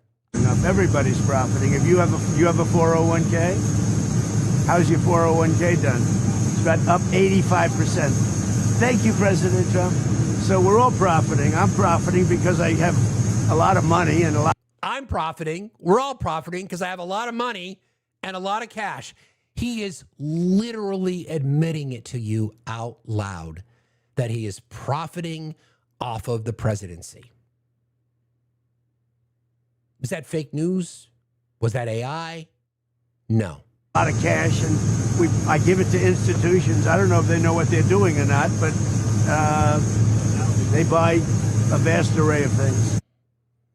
I'm going to play the entire thing one time through without interruption. Mr. President, your financial disclosure shows you had a very lucrative year last year. What message does this send to average Americans, especially those who may be struggling right now financially? I don't get involved in my personal. We have funds that run my money. But you are benefiting. Well, I've made a lot of money before I became president, and they invest my money, and I don't talk to them. I don't even speak to them. So I have many people, I don't know what they call it, closed accounts or something. You put your money in, and that's it. I don't talk to them. They're big institutions, and they run it. But yeah, I've had a great career. In business, I've had a great career. Concerns about conflict of interest? I don't know if I've had a better career in politics or business, but I had a great career in business. And you saw the cash, and you report the different things. And what they do is we gave it, I think it's called a blind account, but they take it. And I never speak to any of the people that run the money, but they're at big institutions, and they invest in whatever they invest. But to critics who say you're profiting off the presidency, Mr. Well, you know why I'm profiting? Because the stock market's going up. Everybody's profiting. If you have a 401k, how's your 401k done? It's about up 85%. Thank you, President Trump. So we're all profiting. I'm profiting because I have a lot of money and a lot of cash, and I give it to institutions. I don't know if they know what they're doing or not, but they buy a vast array of things. But nothing to see here, right? Just real quick, I think I went through some of this yesterday. Just want to make sure I have it covered.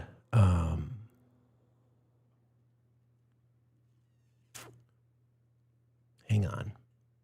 Give me 1 second.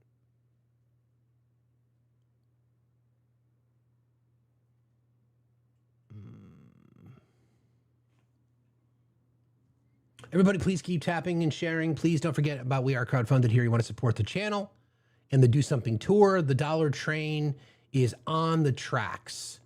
Please consider participating. Cash App, PayPal, Venmo, all at Facts Still Matter. Hang on 1 second. I'm going to find this.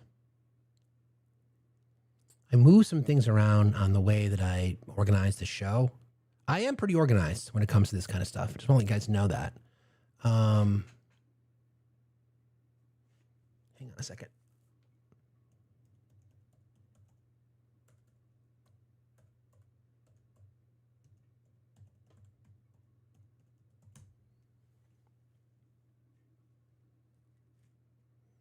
Okay.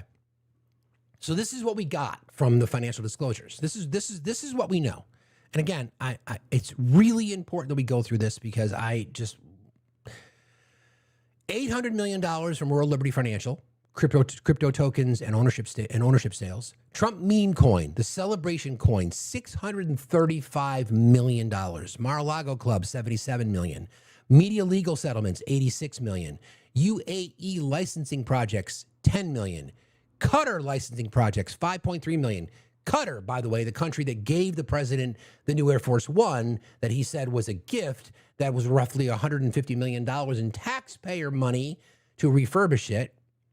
Trump Watches royalties, $4.7 million. Trump National Golf Club Doral, Bedminster, Jupiter, Trump National in Washington, and then Trump Tower commercial interests, tens of millions of dollars in each of those categories.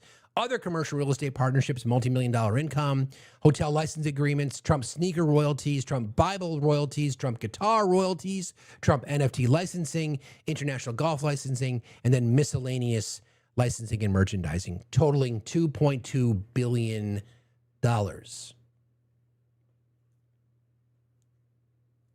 And he's bragging about it. But nothing to see here, right? Nothing at all to see here. It's totally fine. Nothing to see here. Weird. How are you today? Good. Great. I say if you can't beat them, top them. Do you have billions of dollars that you can play the stock market with? No, I don't, but I think it's funny the hypocrisy is just pissing off liberals. So finally you'll get your Democrats to vote. Why is that hypocrisy? Okay, sure enough.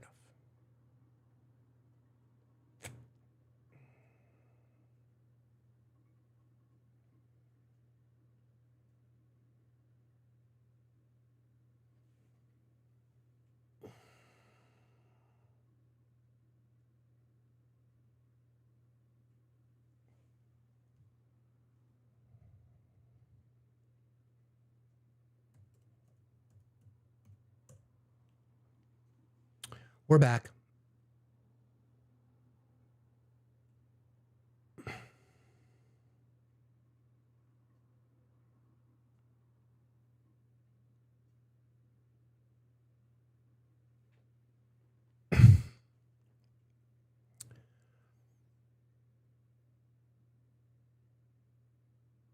On the backup, friends.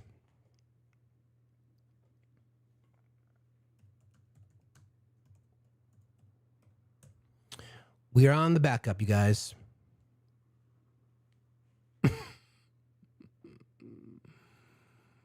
That's all right.